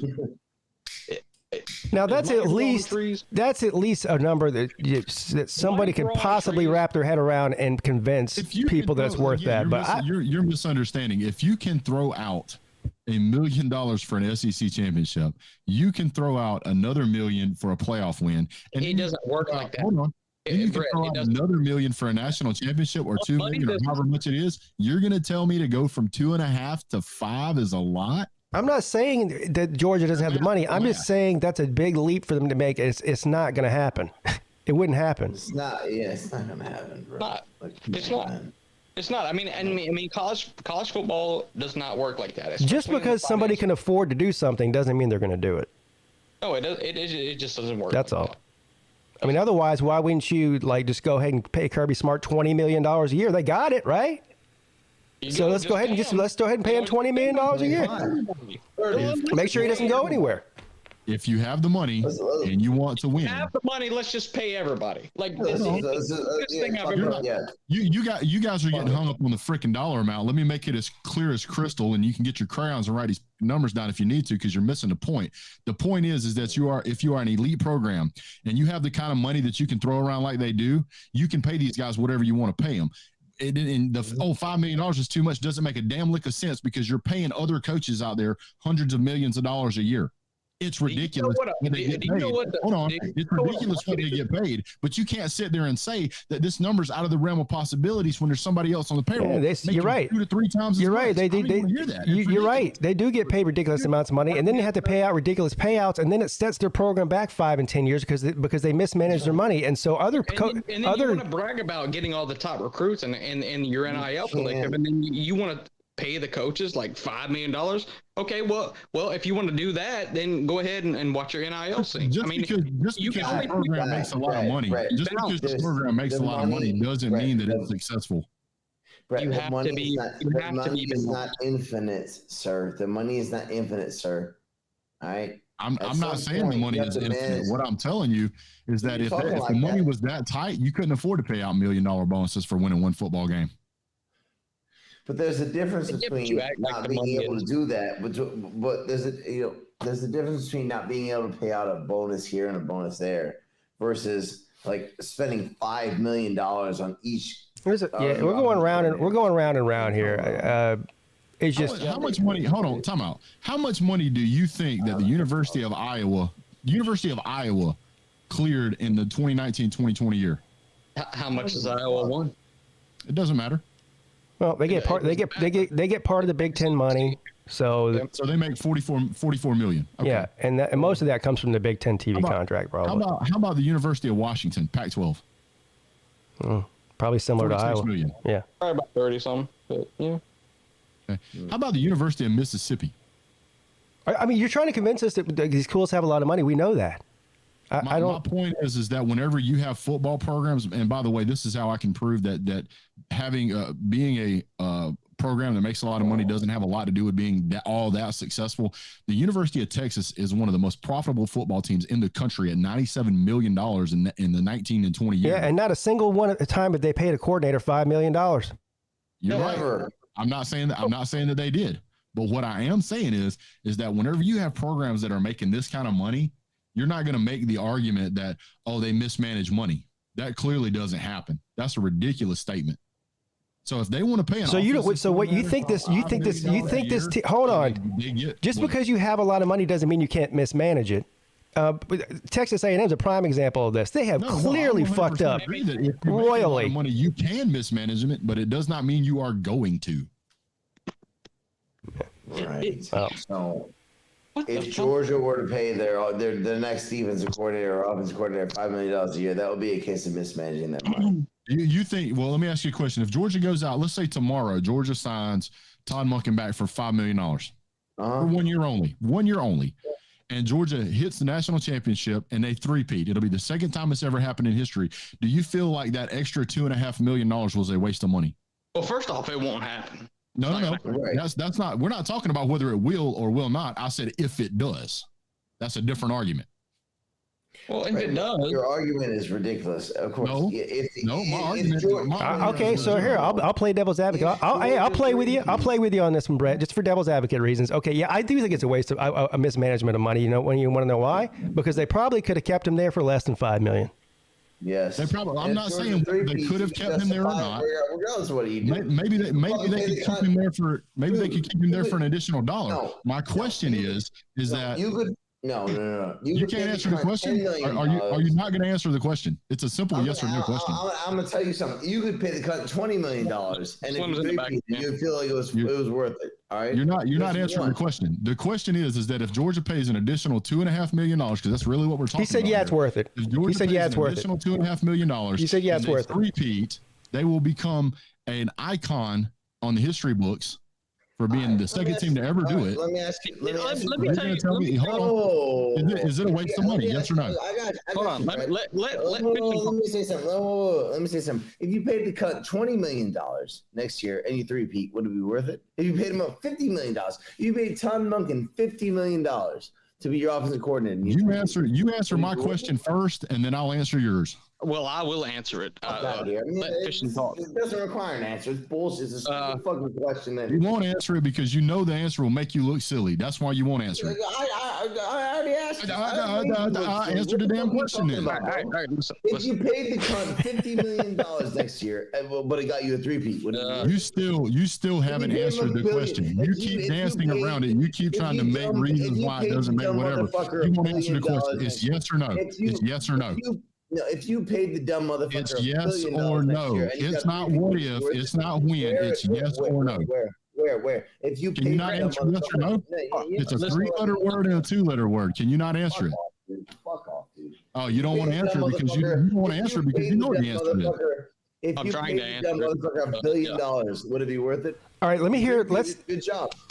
Hey, let's hear Fishing Football's answer. He said he's been trying to answer for the past 5 minutes, but he can't get every word in. Trying to answer, but you all right, go ahead. Go ahead. The floor is yours. Well, yeah. First off, $5 million for an offensive coordinator is ridiculous. It's never going to happen. Todd Monken is not worth that. It's just not going to happen. And if you're talking about offense for Georgia, and not only that, but you're talking about Georgia as a program. Georgia has had a terrible offense until Todd Monken got there. So Georgia fans, like Brett, are infatuated with it, and they just think that they're going to pay however much amount it takes, or they just can't lose Todd Monken because they're so scared of losing him. And the fact remains is that he's only coached Stetson Bennett. So the next quarterback that's coming in, they're scared. I'm not even going to lie to you. I mean, they are. And I mean, I'm curious about it too. But let me ask you a question. And you said Georgia's offense is whatever because of Todd Monken. Been horrible. You weren't here during the Mike Bobo days, were you? Yes, I was. What was Georgia's point average under Mike Bobo? Jake Fromm days? No, Mike Bobo. Well, Jake Fromm and Mike will go hand in hand, but yeah. No, I mean it was decent, but it's not like it was mind-boggling like it is now. It was 38 points. Currently, it's 41. That's not a fucking dramatic difference, and I'm still waiting for you to answer my question, sir, that you wanted to answer so desperately. Well, tell me your question. If Georgia pays Todd Monken an extra $2.5 million this year, and they three-peat, which isn't going to happen, either one of those things, but definitely the pay. That was my answer. It's not going to happen. That was my answer. That's not an answer. It's a simple yes or no. If you don't want to answer yes or no, then you can just not answer the question. So I will answer the question. I will be the first one that actually does answer the question. Yes, it's absolutely worth it. If it played, first of all, it's worth it, but it's not going to happen. First of all, and I would say it's worth it to go ahead and give Kirby Smart $15 to $20 million a year to make sure he doesn't skate off somewhere else or go to the NFL. But they're not going to do that either. Let's while we're at it, why don't we give Kirby Smart $1 billion a year and give Todd Monken $500 million? Yeah, because money is limitless. I think what you guys are misunderstanding is that I don't care whether they choose to pay him or don't pay him. I don't. Hold on. I don't care whether or not they pay him $5 million, and I never said he was worth $5 million. I never said I wanted him to pay $10 million a game or anything like that. What I said is that if Georgia wanted to, they could. That's what I said, and then all you guys got all bent out of shape about it. No, I didn't get bent out of shape. I missed that whole conversation. Hang on. I had to step away for a second. What you said, Brett, that's not at all what you said. You said if Todd Monken walked in there.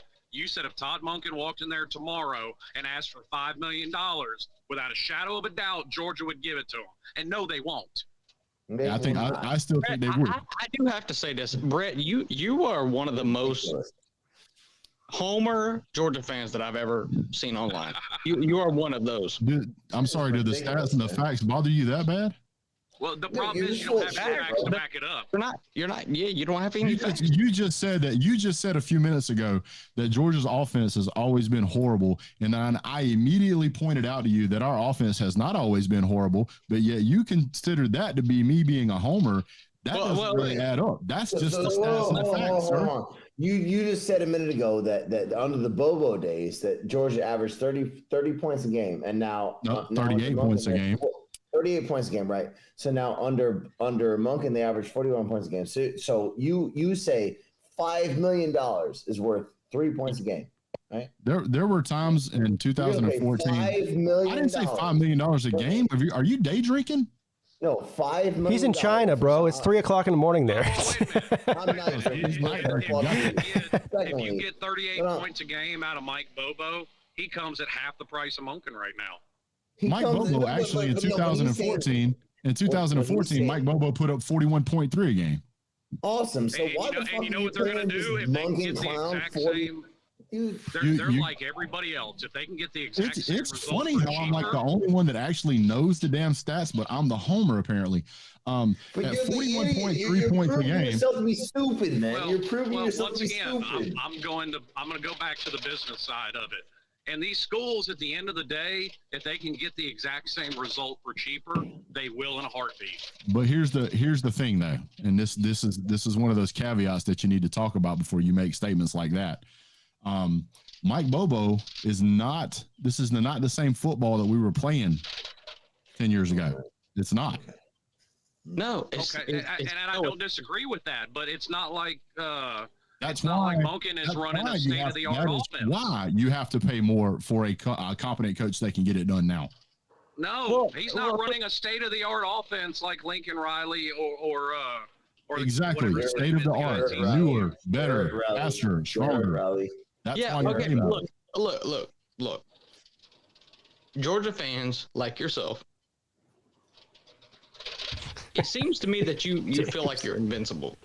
James. No, not at all, dude. I have been doing this for a long time. You know what they do, and here's a hot take for you. They can't see what's actually going on. They're playing old school Alabama football, and the only reason they're beating Alabama now is because Alabama's more undisciplined than they've ever been. And not only that, but I mean, they get on this high horse, and they're at the top of the world, and the fans just can't have any sense of realism. Like there's no good on you for winning 2 national championships with a 5'9" walk-on quarterback. But guess what, man? Guess what, buddy? That's over. It's not going to last. Well, it's not over. But like I said, let's see how Todd Monken, if he stays. Yeah. Let's see how he coaches the next quarterbacks coming in. I mean, let's see that. I mean, obviously, look, Georgia has problems recruiting wide receivers. That's not a hidden fact. That's true. No, yeah, and so I mean, if you're talking about Georgia being an explosive offense, like for years to come, well, you're going to need that. It's not happening. And why is it not happening? Well, first off, Todd Monken has not been tasked with recruiting. So maybe, I don't know. You tell me. Does Georgia need a new offensive coordinator? You tell me. But if you're throwing with Stephen Bennett, here's what Georgia needs: a 5'9" quarterback and 3 tight ends. That's what they need. But he has to be. Do any of you who are doing such a fine job of trashing me because I'm actually sticking up for my team? I'm not trashing you. Exception of Pete. Pete's not trashing me. You're talking. No, I'm asking questions. I'm not trying to ask questions. I listen to you guys. Do any of you know who the incoming quarterback is for Georgia? Yeah, you didn't listen to shit, but go ahead. Well, I listened to you call me stupid a while ago, and I didn't react to that. But you should have. But go ahead. Yeah, I'll talk to that again. All right. But no, let's be fair. If I'm stupid, then you continually to argue with me just makes you look bad because you should know better at this point. All right, now listen. I'm going to give Brett the last word. Look, I can listen to this all day. I do have to go. I'm way over time here. But just last question. Then. Yeah, go ahead. Since Georgia wants to run with a 5'9" quarterback and win 2 national titles, and that's fine, and we can categorize that homerism or whatever you want to. Do any of you know who the incoming quarterback is going to be for Georgia and how tall he is? Do you even know? Carson Beck, right? Carson Beck. Carson Beck. Jackson Muschamp's like 6 foot, 6'1". How tall is Carson Beck? Know? I have no idea. 6'2", 6'3". You know. I do. Please tell us. Enlighten Carson us. Beck's like 6'1". 6'2", 6'3". I'm not gonna be that. I'm not gonna be that guy. I'm gonna let you guys go figure it out on your own. Well, you asked a question. Now I'm curious. How fucking tall is the guy, dude? I did want He's at least 6'2", right? 6'3". 6'4". 6'4". All right. Right. Well, great. So my final words are are offensive coordinator because apparently Todd Monken can only work with guys that are 5'9" that are walk-ons. So, like, dude, get the fuck out. Did you you don't know anything about Todd Monken? I would highly suggest you take a few minutes and use that old Google and see. Maybe he should take a $5 million or $10 million offensive coordinator job at another school with a 5'9" walk-on. He might win another national championship. He might. He might. He just won't be at Clemson. I'm not at all doubting Monken. I just think your number scale and what Georgia would be willing to. All right, we're gonna. I can't continue to go down this round and round again. I can't keep doing it. I've got to go. Dude. Yeah, Big Dog Brett, open your eyes, look around the landscape of college football, and be a little bit realistic. I will, and I will be glad to do that. And here's the great thing: it'll be the easiest for me to do to look around the college football landscape because of course, when you're at the top of the mountain. Yes, of course. Yeah, we're at the top of the mountain. So yeah, you know what? When you fall down in that avalanche, it'll be funny as hell. I'll still be here, dude. I was here when Georgia was losing 5 games a year, and I'll be here when they're winning all of them. It doesn't matter to me. They're still my team. I don't have any hard thing. I just, I think they have bad. All right, Pete, I'll let you go, buddy. Yeah, thank you. Yeah. See you later, Slim. Yeah. Like I said, I love you, Brett. I love you too, man. You know. Oh, it's all good, man. I enjoy it. All right, good. Good, man. I enjoy all of you, guys, and I'm just gonna go ahead and kick you all off at once. I gotta go. See you later. Shit. It's like trying to get off the phone with your grandma or something. I'm just kidding. A great conversation. I'm always extremely entertained. In particular, whenever Volusia starts arguing with people. See a lot of Volusia hate in the chat. I'm not going to accept that. Here he is, a tater man. And it's not his fault. Well, it is his fault that he lives in China. But it is what it is. He's in China. So he is, when we do the midday show, most people are on their lunch break or they're working and they're listening at the same time that they're working or whatever. Most people aren't sitting in China and it's 2 o'clock in the morning drinking beer, okay? All right. Yeah, I'll be back tonight at 10 p.m. for the call-in show. That's right, tonight, 10 p.m. for the call-in show. Thank all of you. Appreciate you. Have a great Friday.